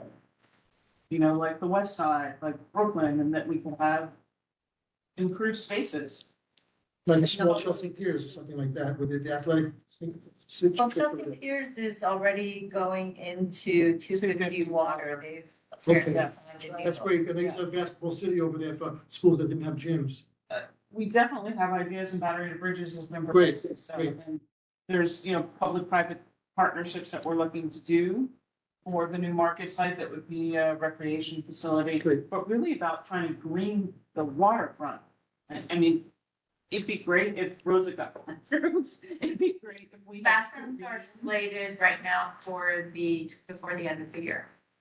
Wait, Mitch, Yeah, just a suggestion and then one or two questions at the, on page 2 of the sheet here, for the committee's consideration on the housing affordability, public amenities, public open space, building height, if we can add a 5th one, senior center size and scope to be maintained as is currently or better, or something to that, just add like a fifth for the committee's consideration. That would be okay. they are keeping it, they're adding a few hundred square feet to it. We can Right, ask. right, but for I'm saying increasing just it. to be included in that, for the committee's consideration. RS. For our ask, thank you. Yeah. And then So you answered the question about, okay, and the proposed program will include the senior center and it will be the same size. So then in the resolution, on the bottom of page 3 to the top of page 4, where it says the RFP states relocation of the senior center from the site to be a soon determined location, blah, blah, blah.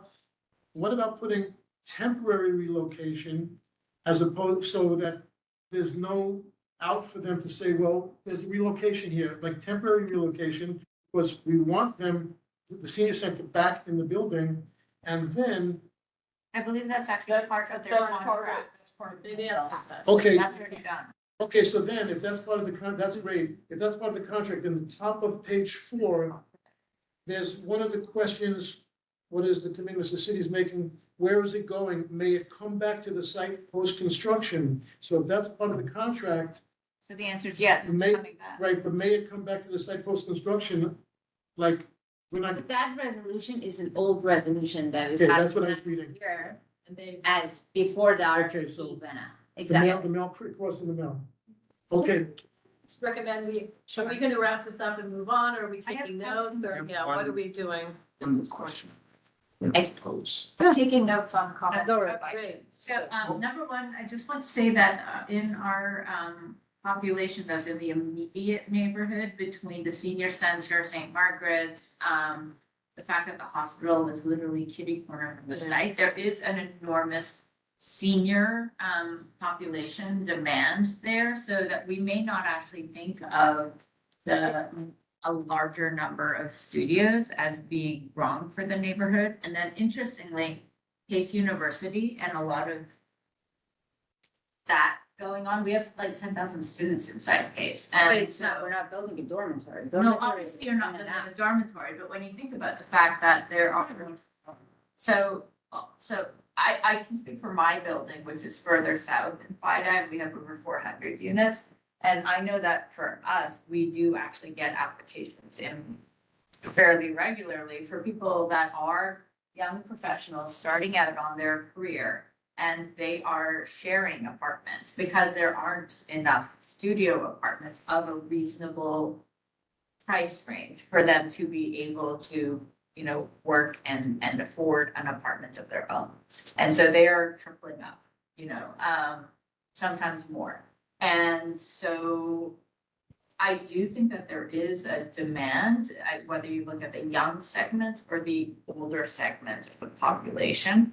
That doesn't mean I think that there's 91% demand, but there is absolutely demand in the immediate vicinity that I know of personally. That's interesting, but I think, I mean, I don't know the answer to this, but I've been thinking about it, that there should be a way that we can come up with the needs of our community. We can't go all the way to, let's have Right. all 4 bedrooms, or Right. let's have all studios, but is there, can Yes. we think about a pseudoscientific way to go about it as opposed to having it be opinions of like, I think it should be this, or I I think. think we have to present the data that they're Yeah. basing it on, and you know they have it because the developer is not gonna mess around with guessing. No, on because the if number of they, yeah, units. if they guess. Why, and show us the Then data, they lose money. where they're coming up with these numbers. Got a marketing plan. Yeah. This is Yeah. their There should be marketing. studios, 1 bedrooms and 2 bedrooms. I've been holding on to all Dora's- the questions and thoughts this whole time so that I wouldn't interrupt constantly. But now I want to finish. So, number one, the outdoor spaces, frankly, reading is very private to me. The fact that it is nestled inside,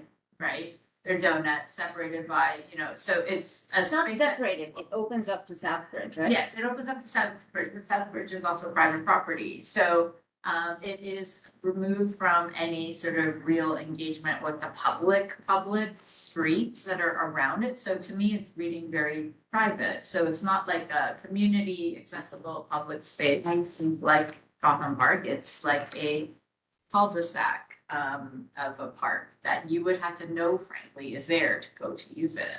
So that's another thing.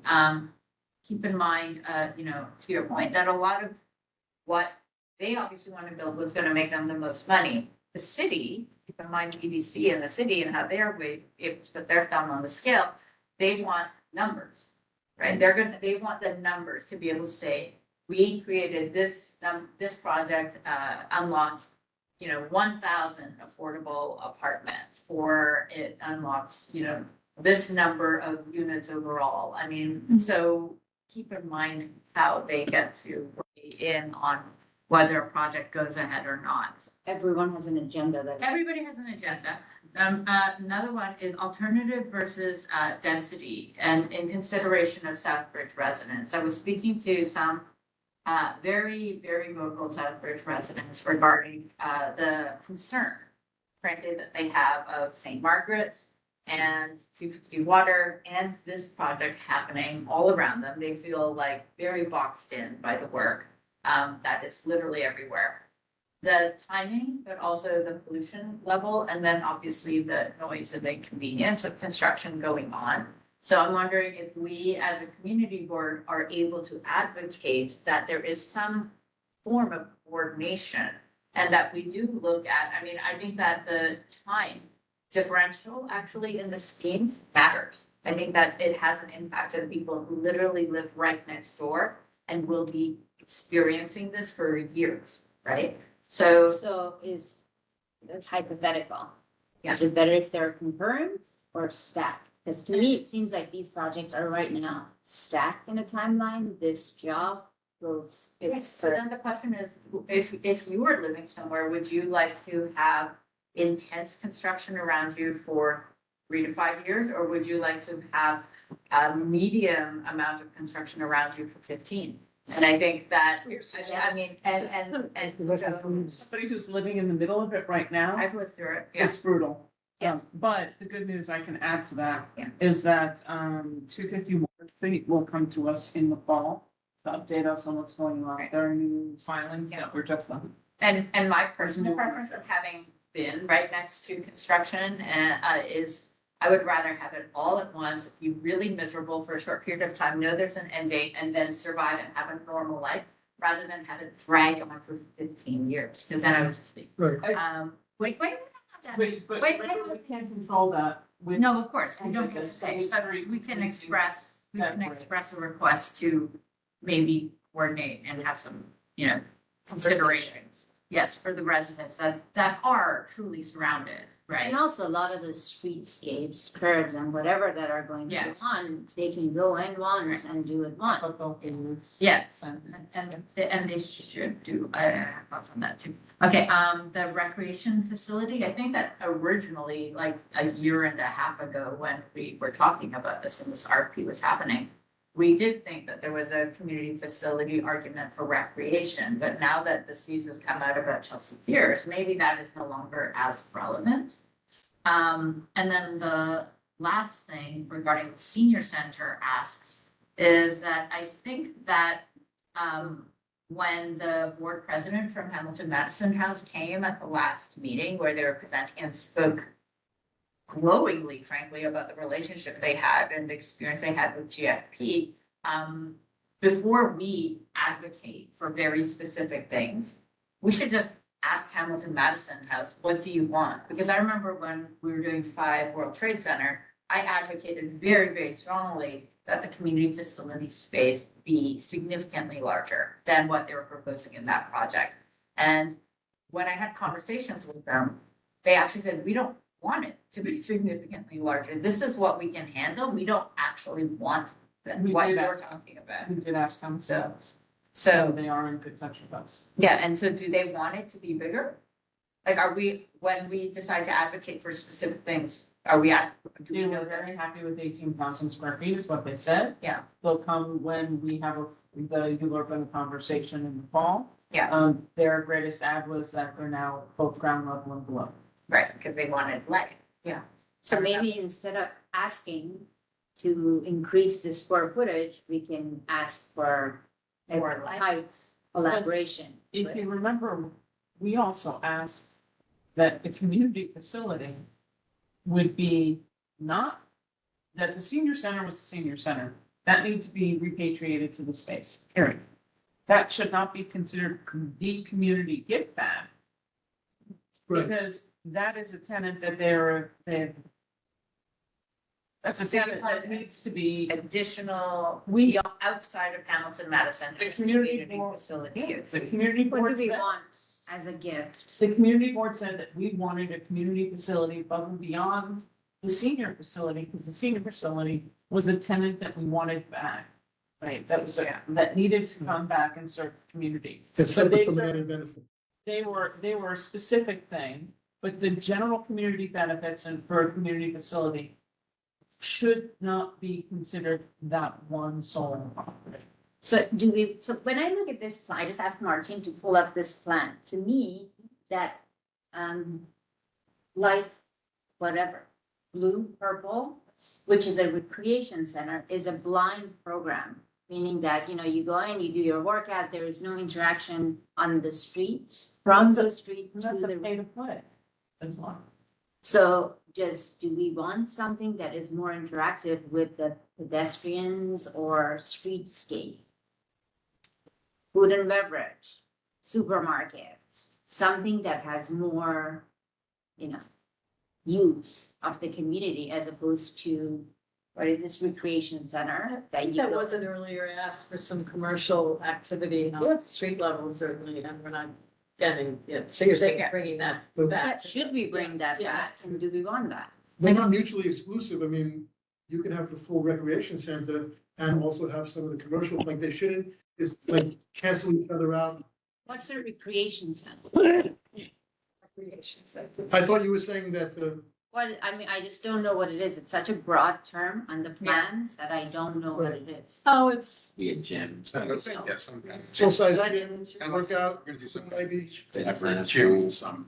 It would be a gym that would be utilized by the building as well as perhaps the public. And so if you're gonna pick an Equinox there, sorry. Can I just ask, Rosa, you said the Chelsea Piers, 250 water. right, so that's great. So the only thing I know, like, would there be like, for community members, the Chelsea Piers is not cheap. Over on the west side, it used, from a long time ago till now, it's changed a lot. So is it gonna be the same where there's like a high initiation, or is it gonna be some benefits for the community where it's not like market rates, like it is, the health club over there? And the basketball, Are we allowed to dictate that kind of stuff as a community board? Well, you can ask. This is a city, it's our property. Yeah, You have to go back to, the facts that our taxpayer money was involved in this, and so we are selling this. So I feel like in this particular project, your answer would be yes. Asphalt Green has some benefits to the people that live in the seniors that live in the So like, neighborhood. for instance, Education Alliance, in their facility, then going back to that discussion with Quad World Trading, they do actually have reduced rates for community board, not community board, for community members. I know, And so that may be, like, I know that that model exists, and it's not just a purely for. so Liz, I can tell you from experience with my children, when there was one of the junior high schools or high schools many years ago didn't have gym, and so Basketball City donated some of their space to some of the schools that didn't have like full-size gyms for their league games. And that's one thing as an example that I think could be a win-win. well, the funny thing is they don't have any family, stuff in the building, so. But like No family units. area schools, that might not have a full-size gym. Like, I was just talking That's what my about. like, daughter's high school team is, right? Basketball City. Okay, so Rosa, are you good? Go ahead. Are you done? yes, I am done with my comments and questions. Yes, Everyone. Richard. So there's a significant difference between two major differences between the alternate plan and the density plan. Money is one. The other one is the height.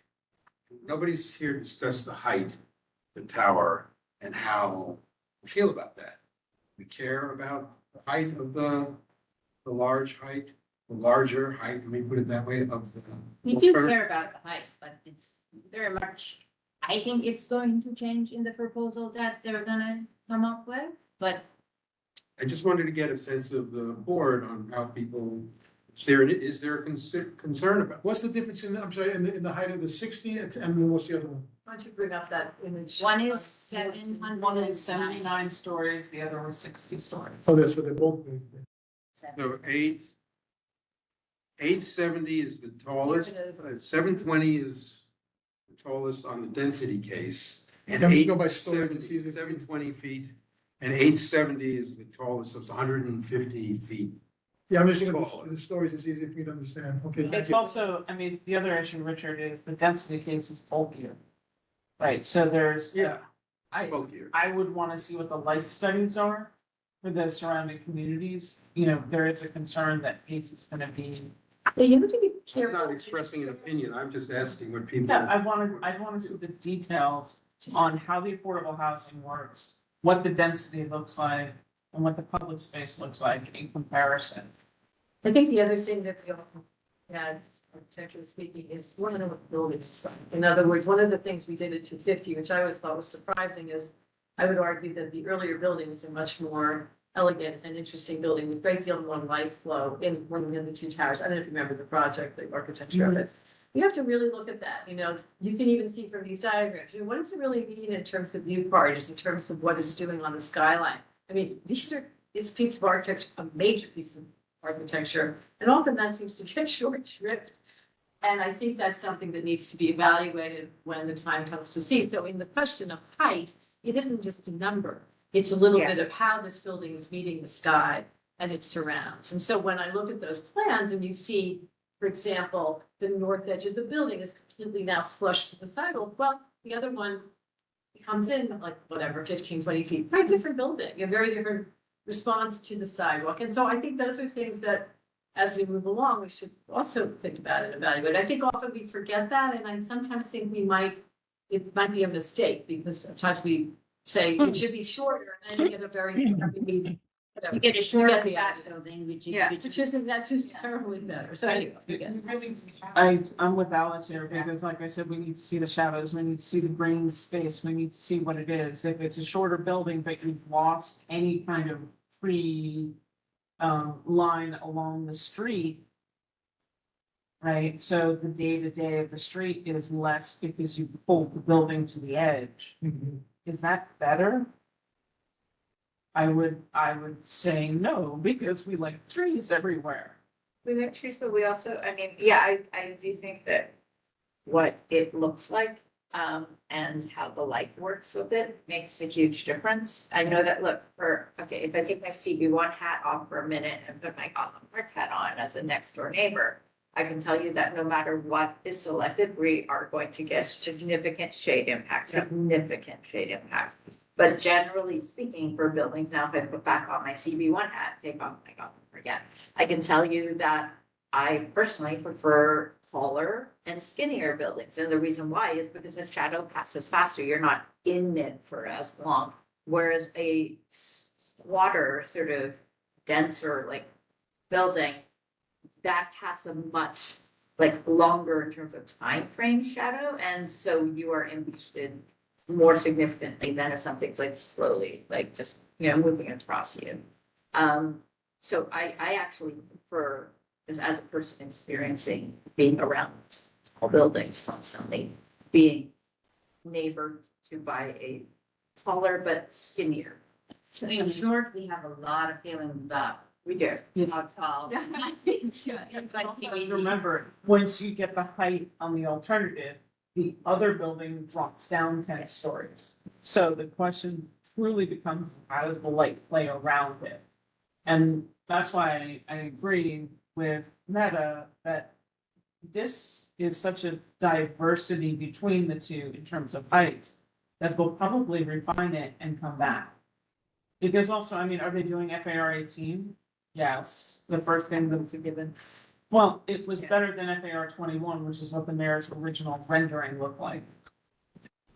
You know, so this is 18 is better, but you know, how does the light work for Southbridge, for Gotham, for Pace, around to really make sure that we're not putting our public spaces that serve the communities in total darkness all the time.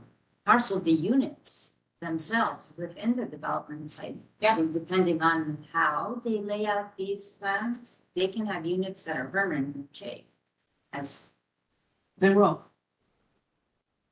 Okay, it's 8:01, just flagging for everybody. Okay, thank you. Thank you. All right, bye.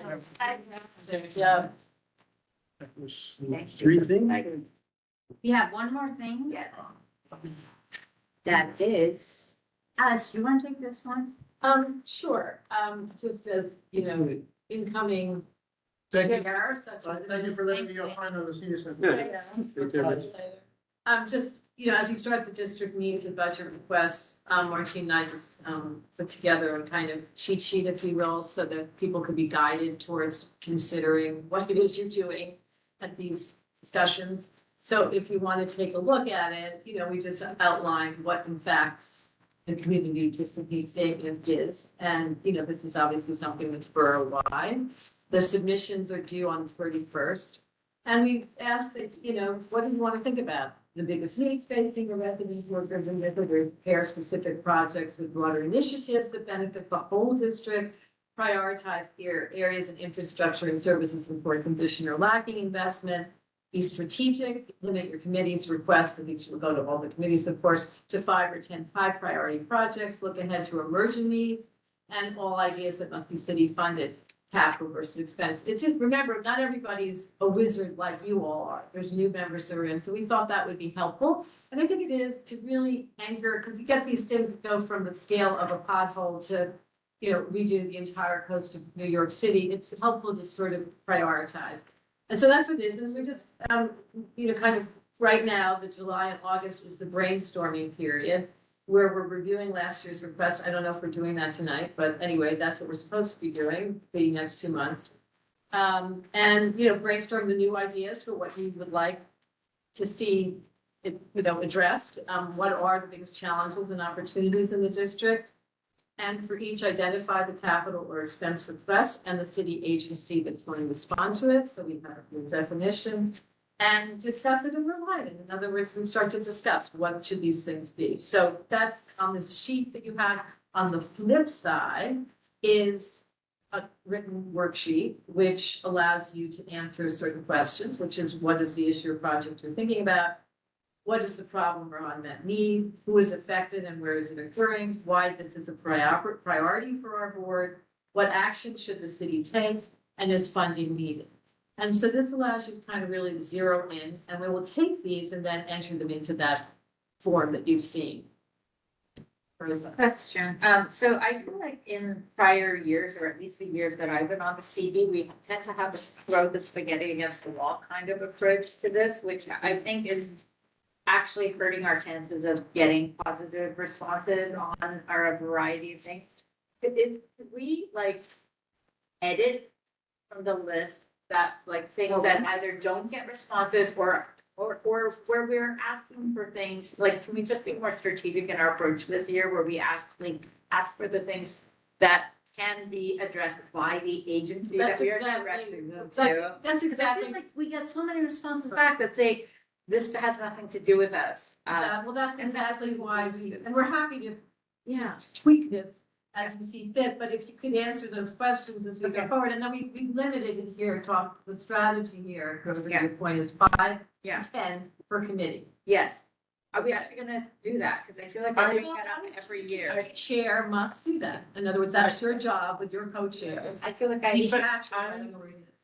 We should do that and circulate the list from last year Yes. to see what we asked for and what the response. Would Yeah. it be helpful to go through what we asked for last? Yeah, sure. Yes. And Do what the we need to responses. do that now, or can we just distribute it because it's gonna be a full-throated discussion and Well, this was under July, we had that we were gonna remove the items were no longer needed and just to review. So while we're here and we have we don't have this. we don't have. We're not voting on it. We don't, can we at least It's just doing it. I mean, you have sure. and I think we do ask that we do the work in committee and right now we're in committee, so. Yeah, I think that's one less thing to do. September's gonna be a killer. Yes. As you can imagine, and particularly for me. Yes. So just as much as we can get done. Yeah, I'll just try and, I obviously wasn't there, so this is more probably on your mind than mine. But this is the summary of all of the LZE related requests that were made for this past year. Yeah. Got some capital budget requests up top and then some expense budget requests down below. I think I don't necessarily need to read through each of them because we got responses from the agencies and I can give you a little update on each of those going right along. Might be a little bit disappointing in some areas. Some some of these I'm not sure they're totally. Yeah. It's totally right, but Oh, so, win. so on one of them, creating more affordable housing for a mix of incomes and family sizes, we got a response from HPD. They do support this and can accommodate. They're agreeing that we need more affordable housing in this district and are going to use various tools available. They specifically referenced the 100 Gold Street, Yeah. so that's a point of leverage to, Totally. hold their feet to the fire if we're not really Right. satisfied on that point. Yeah. Good. Another sort of, That's not true. The Brooklyn Bridge Beach is not complete. well, that's. Within ADA, that, So that, that's, we do have that conversation, but that is not completed. Nope, and there are no maritime uses there. I think that maybe one thing we can be thinking about this year too is to be as specific as possible, because that was something I saw across some of the agency responses of like, we don't really understand what this request is, so how can we answer it? But yeah, that's a very general point to be taken forward. well, then we should get clarity from Zach as to what has been done there. My understanding was there is that blockade. It's not exactly access to the waterfront the way you're thinking, we're all thinking, It but does not, if they did allow for the. there are no maritime uses allowed at that location. But we don't, oh, I I see. didn't even know that. Access to the water and maritime uses, and it is not an ADA accessible and viable. I mean, Seems like we can talk to EDC to We can work clarify on it. with them what they do think has been Yeah. done and where maybe there are gaps from what the committee was asking. Right, and I guess Tammy, because you're really close to this one, is Yes. to specify what it is to precisely, they're not like maritime use, no, like you want to have a dock that allows a boat to put, I mean, we have to be a little specific. from Battery to Bridges, we have a lot more that we can add for contextuality there. Right. I'm not familiar with these asks, and I think if we're going to discuss them, we Oh, can- well, probably. yeah, let's. Sure.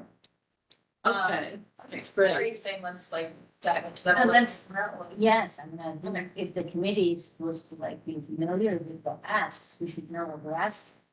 I think to your point, the ask last year was renovation and repairs for unfettered access to Brooklyn Bridge Beach, which access to the water and maritime uses, and I think we were kind of saying it's a little unclear what that means, and maybe if this shows back up again this year as a priority request, we refine what we're asking for. yes, So it's really kind of thinking concrete 100%, as a, just summer. Richard. Richard. Richard.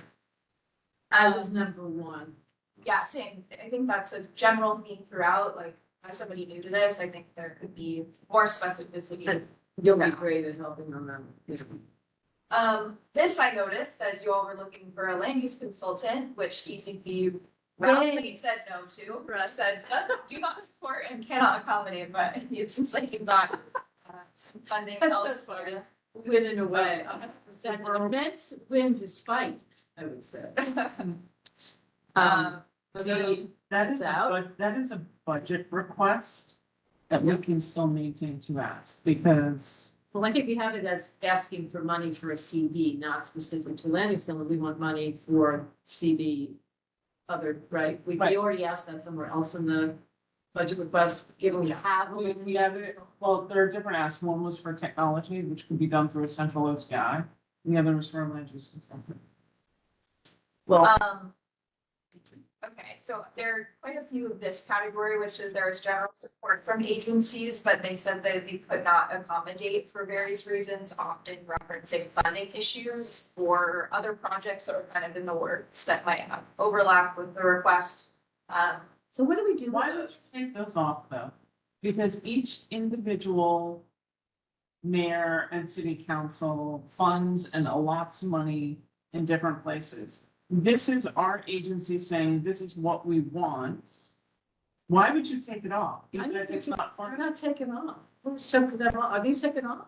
No, but this is what I'm asking is like, We didn't, but these aren't taken off. We're just I talking think it about was what we talking had about this last that- year. right, but I thought the goal was try and remove Just to try and prioritize and refine the ones that still seem really high priority to people, but not get stuck with stuff of the past that feels like, oh, maybe that. Right, but remove ones that have been addressed, you know, yeah, that was the idea. Because I mean, the responses we're just seeing, so we're just, Yeah, I think, this is reviewing the responses of what the agency. Yeah, exactly. You'll share the full deck with all the responses that Zach has?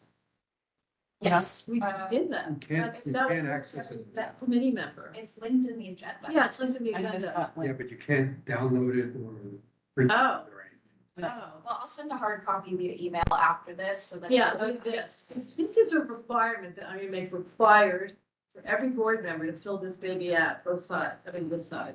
the Yeah, I federal know Alice was an anti-dreaming language, but this is the time to dream. Can you also send me the full package that you present from 100 Board? Yeah, it'll be public on the website too, but I can send around all the materials from today about the package. One thing that I would say is knowing where we are currently with FIDI Seaport Resiliency. I would like to request that the New Market building, since it is part of FIDI Seaport Resiliency, be removed on its own, because right now, like FIDI Seaport Resiliency doesn't even have plans to propose a resiliency plan.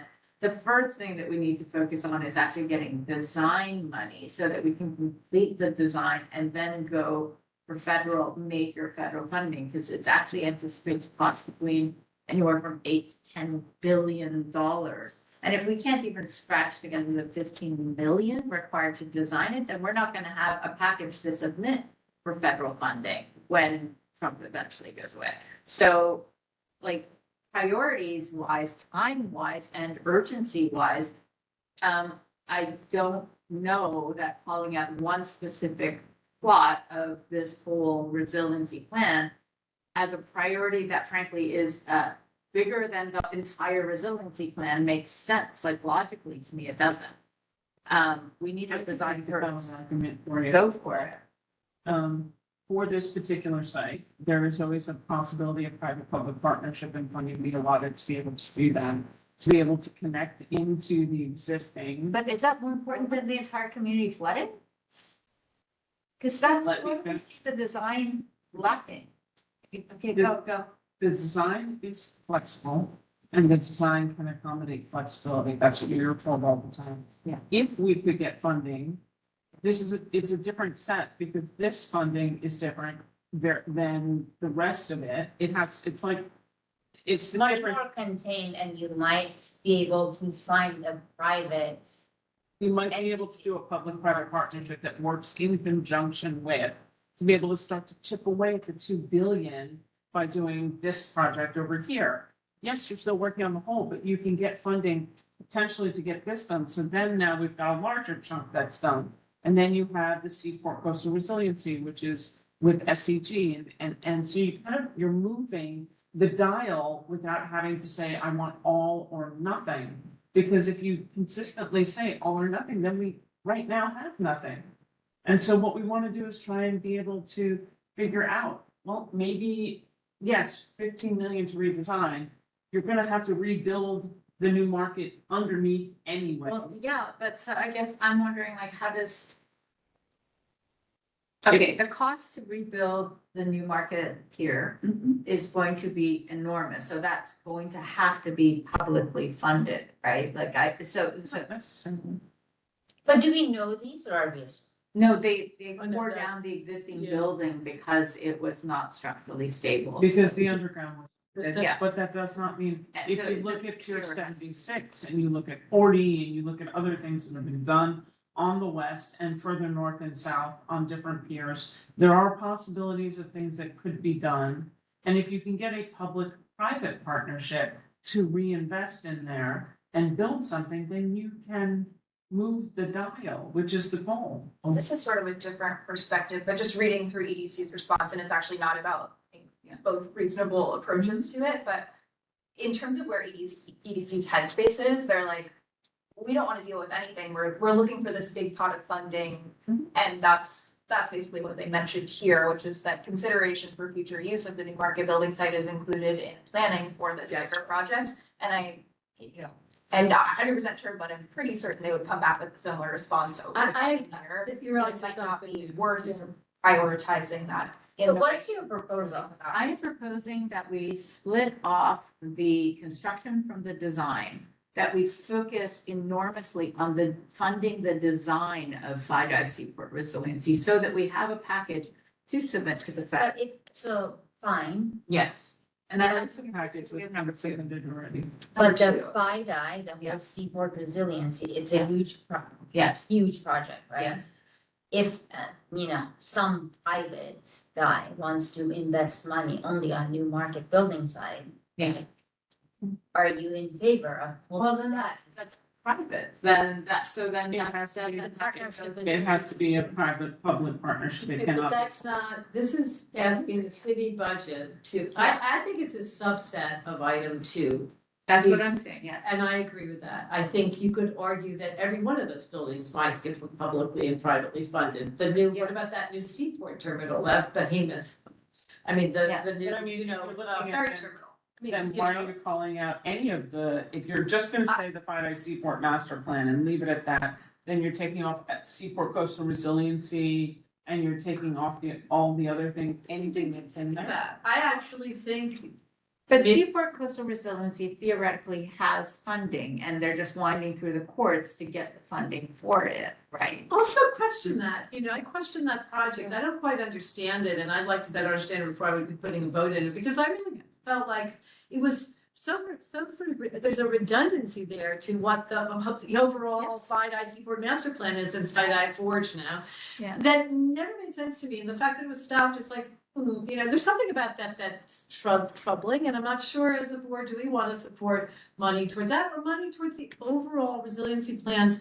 And I would identify, to your point, the new market pier and everything And- else we want to adopt. And the other thing is, quite frankly. No, is that what you're they- saying? Yeah. They told us, and it is in their documentation, that the Finite Seaport Master Plan is not, specifically not based on the questions that were asked here, active park and green space along the waterside, and recreation space. It is not about that. It is a resiliency plan, and it says that prioritizes transportation. There is no prioritization for public, open, active recreation space. It's not there. And they have said what they. EDC, it's in their documentation. Their plan is primarily focused on transportation and protection of the real estate. That's it. It's not anything that is, they said very specifically, afterwards and later, we can maybe take a look and see what's available for active recreation space. Maybe we can add a thing here or there. It's not an urban plan that looks at what's best for the community and the needs of a community that's grown by over 47%. It is a plan that is looking focused primarily on transportation and protecting the land assets. I want to just try and bring us back to what we're been just trying to get through what was proposed last year and just reminding ourselves what the asks were and what we want to try and pull through into the future and refine, which, that's part of this process, but just resetting on what we have already asked for. So 3 here that we got support from EDC on, but no. By the way, you have 38 just for land use, is that what I'm reading here? No, that's not the total. They're organized not by committee when they're submitted, so just ignore those numbers. I It's would- about 10 more that we can get. I would propose that we tease out capital versus expense on the number 2 option, so that we are able to ask for design funding, which is a smaller nut of 15 million, versus the capital request, which is ginormous. And then we have a better chance of getting that, because $15 million to the city is doable. That 8 to 10 billion is not. Would And- likely be capital anyway. Sure. Design would be capital. It Um, would have to come out of the capital. okay, so then either way, whether it's capital or not, I think of it differently, but let's say that they have 15 million. A $15 million request to complete the actual design package for FIDI Seaport. And then the actual construction cost of it. Recognize that that's a bigger request and that it's frankly mostly gonna come from the feds. But still put in the request, because the city has to have their I portion thought of they it. already addressed all of that. In the last meeting we had with them, they were The- folding it all in to this application to the federal government. Well, Right, that's but a very that's- small. That's I not think the that's 15 they've federal sort of given up. Government, the city can pay for this, and the city should pay for this, and this is the only section of the resiliency plan that doesn't even have a design attached to it. And I'm sorry, but what water goes where there's a hole. It's going to flood. Design. Spend a lot of money on the design. There's not enough to be able to, then what's. They funded Design. the last, these 2 years or something of it, Yeah. right? Yeah, I'd say that's, you know, They- there's not, they. My understanding is they still need to. I've seen that. Mine hasn't stopped. Yes. Going, Mine right. has not stopped. Yeah. The chat. Okay, so. Okay. We seem like the one might be folded into two, but we're gonna sort of say, keep going. I guess the idea was you're just gonna go review what we've Yeah, done, so let's, exactly. let's. Okay, how about we, We're very, jot some notes down, yeah, I will okay, go full. right, we won't interrupt. Yes. East River spec space, we kind of talked about these top two. The proposal was to research potential along the East River for community open accident park and green space along the water side. Yeah. Isn't that essentially I think that we could, that Wait. bridges? so that is battery. Keep it in mind and we can cut them, amend them later, but just reminding ourselves again. Additional recreational space on the east side, including not limited to youth field courts and activity spaces. Okay. Oops, that was backwards. Moving right along. This, another one that there was support from the agency who could accommodate all of these, completion of design and construction of the Seaport Coastal Resilience Plan. There's funding for that. There was a suggestion of a ferry to LaGuardia from Pier 11 in Manhattan. Cannot engage with that. They are saying to be part of a broader visioning session, but And should that, well, no, that is. won't happen yet. Another proposal was Section 8 veteran vouchers, requesting specific housing vouchers for housing opportunities for veterans. Something belong. Uh, I don't think it belongs to the land use necessarily, and I don't know that it's a priority. It's an but even now- Right, Isn't it the quality of life? yeah, I would say, It comes into quality of life. yeah, I don't think it belongs to. Because I Also, don't know if it would be in my mind, you know, I have 5 things I'd have to choose for this community board. I don't know that would be the one, but. Why do you it ask it for wasn't period? number 2, it wasn't the highest, I don't know why. It This looks has that its way. number 2. This ranking, this numbering system is actually Yeah. totally illegible to me. It's It has to do ridiculous. with both I agree. capital versus expense, the agencies that are being Oh. requested, Okay. and how they were individually ranked. So I would ignore the numbers. Yeah, So, who comes up with these rankings? Are they automated or does No. we come up with it? this is what you're doing, this committee will pick, Oh, got it. each person will pick their 5 or 10, and then we will. Oh. I remember there. Yeah, I think But you I may don't have just think stopped. the majority of this is number 2. Yeah, you got the owls. They can't hear it? Oh, it says connect audio, they can't hear it. Yeah. Yes, it was just turned back on. Yeah, it'll take like 15, 20 seconds. Okay, so some movement on veteran vouchers. I will move us along to no support from agencies, so Well, we're. these last one, I think we're gonna, yeah, we're gonna, yes, what I haven't gotten, I've been writing, I've been presenting, I'm doing, okay. Hopefully those will come back on. Okay, so no support from agencies, there was, no, Assistance for local law 97, which is helping buildings reach compliance with this.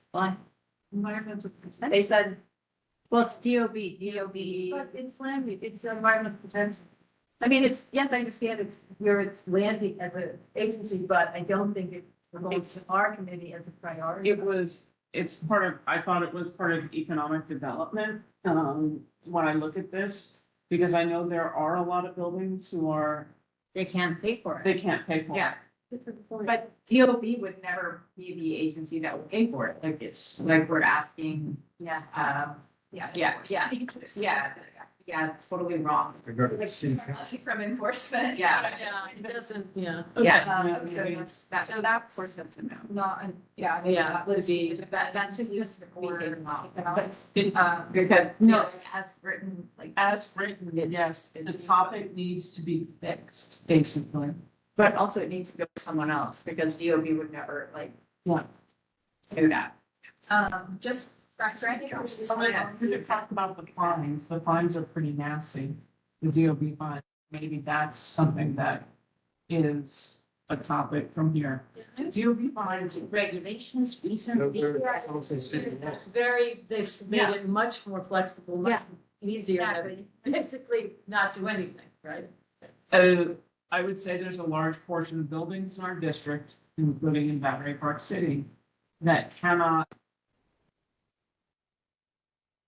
pay fines or afford to pay the fines, and they are not allowed to pass off the fines or the infrastructure issues to the landholder because it's a state. It's not a private entity. Right, well, I think it's something, I haven't heard a thing in my, at the AIA level about this being a problem, but I think we need to do a little investigating before it appears as one of our top 10 priorities, maybe, so maybe a little reconnaissance on that. Yeah. Is the postcard, okay, repurpose the postcard bid. Building size. Oh, building Funded size. visibility Oh, yeah. study, repurposing the building site for public / community use in conjunction with Finite Support Master Plan. This was a no, the Finite Support members of Lands Plan will re-envision that site. Actually, and I believe the last version that we saw included that, Yeah. so. Correct. Yeah, it's on its way. So maybe that. I don't doesn't think we end need up it, here. right. Yeah. I mean, these are, everyone gets to vote, but that would be, I'd say that's a question mark. I wouldn't support that right now. Yeah, affordability at BPC, there was a request to fund affordable housing protections in Battery Park City and establish a program of increasing and preserving. Didn't we do that? Housing in BPC. But that whole gateway? It does not include the 70 battery. It does not include any of the other buildings that have affordable housing that are. But it's a state, but their comment is right, that's state. That has something to do with the But city. they're, Doesn't? city gets the money, so. Well, I understand that, but in terms of an expense, it's not coming out of city budget to, And maybe we can so I think that's. collect those state-related requests And and put them figure out to the what's state. other There's a Yeah. 421A buildings there, and there are city affordable. City sponsored affordable housing. There is. So the final section was just, they were kind of unclear on what the ask was in the first place, and so there wasn't any movement there. Pretty clear. I don't understand what they don't understand about that. They don't want to fund it because it's not there. They said they didn't understand it. They could say they don't want to do it. I can buy that. I could. But how can they not understand it? Does EDC have any role in that project? I'm sorry? Does EDC have any role in? It's just the trust and the, No, right? It's not a, but anybody can fund it. So that is being funded by the trust, which has nothing to do with this. There's just funding in that? I mean, it's, State. it's a, Is it all state? it was created by city and state as a Yeah. separate organization. It Right. reports to the state and they would not be, EDC does not. EDC manages its individual assets in the trust, like. Well, let's not that get has into to this do- here. Is this But has something? nothing to do with this So here. we're asking. Okay, so then, okay, final one, we can look at them all collectively and Let's- sort of, yeah. Could you follow up though on the estuary, whether or not like, in asking the trust where, I mean, is there room for getting city funding towards this estuarium would be a nice thing to know about. Yeah. I'm sorry, couldn't. Is there any reason to believe that we could have any kind of capital funding by the city for that project? It's an easy question, I. Don't know the answer to that. It's an easy question, we can call Robert. Yeah. Perfect. We can ask. Okay, That's something that, okay. So Tammy, I don't know who Robert is, so Robert, you want it? Robert Atterbury. Robert Atterbury, I can ask. Okay, thank you so much. Fair rights and Seaport. Perfect. And then the final one, yeah, air rights at Seaport, suggesting that he review the development rights at the South Street Seaport Historic District, including alternative receiving sites outside. I don't think it's not understand. But what are we asking? Seriously. I, So, First of all, it's not. It does say the planner assigned to CD one will reach out to the board in January to better understand this request. I'm not sure if that's happened. I'm happy to follow up with DCP and figure out yeah, what there is for So- potential there, and maybe it doesn't. we should, I'm happy to sit with you to go over what the answers are to that. I don't And- understand this one specifically either, but. but what are we trying to get at? I understand what are we asking, but what are we trying to get at? Well, there should be some public acknowledgement of what air rights still exist. At, yeah, Can we it's, do that? yeah, on DCP has it. That is I thought But that it's was not- done that. The strange thing is, when you take a look at it, there are other piers around, like, we know that the air rights and the land, I think, from Pier 13 and 14, that they demolished, went to build the Esplanade and expand the Esplanade. But there's other piers that were there, so Like the ghost. Let's just say, there's no way the city is gonna budget for a study of that. I don't think. But that's, I think we can find that out. Yeah. I would think so. And that's they would on have tried the portal. oil, but I don't know. On the city's portal, you can find out what air rights, what's built and what is it. But they were Yeah. demolished and It's like gone. it's a basic zoning. Why don't I do a little digging, see if I can find anything, if it's really not Here an is a option, time I'll for- contact DCP, and then we'll figure out what the next steps, might not be Yeah, immediate, but that'll be my Yeah. next steps. Okay, we made it through what we looked at last Beautiful. year. And we didn't have a resident. We're gonna, Yeah. so this will get sent around, I'm just looking at you, and everybody will have a deadline to respond. If that's When is- okay, Tammy. By the end of. By the end, no, by the end of August on this Okay. part. And then, And then it's then we can start to look at everybody's responses in September and begin to massage it and think about it or add to it. Okay. I know, it's unlikely we'll get 100% response, but if we start now, maybe we'll You know, get 10. Could you turn this into a Google form? That would be the easiest. The guidelines and then. Yep. Yeah. have Yeah, people then form. I get it in paper because a lot of people, including you, it's like, okay, write it out. Yeah. See what we get. And I think it's fun to write by hand, so if you also want to do this and bring it back to the next meeting, then that could be like a just a resource to Yeah. bring back with you to remember what you're thinking about. That's great. All right. Very good. Are you adjourning meeting? Yes, we are. Well done. It's, Thank 8:30. Uh,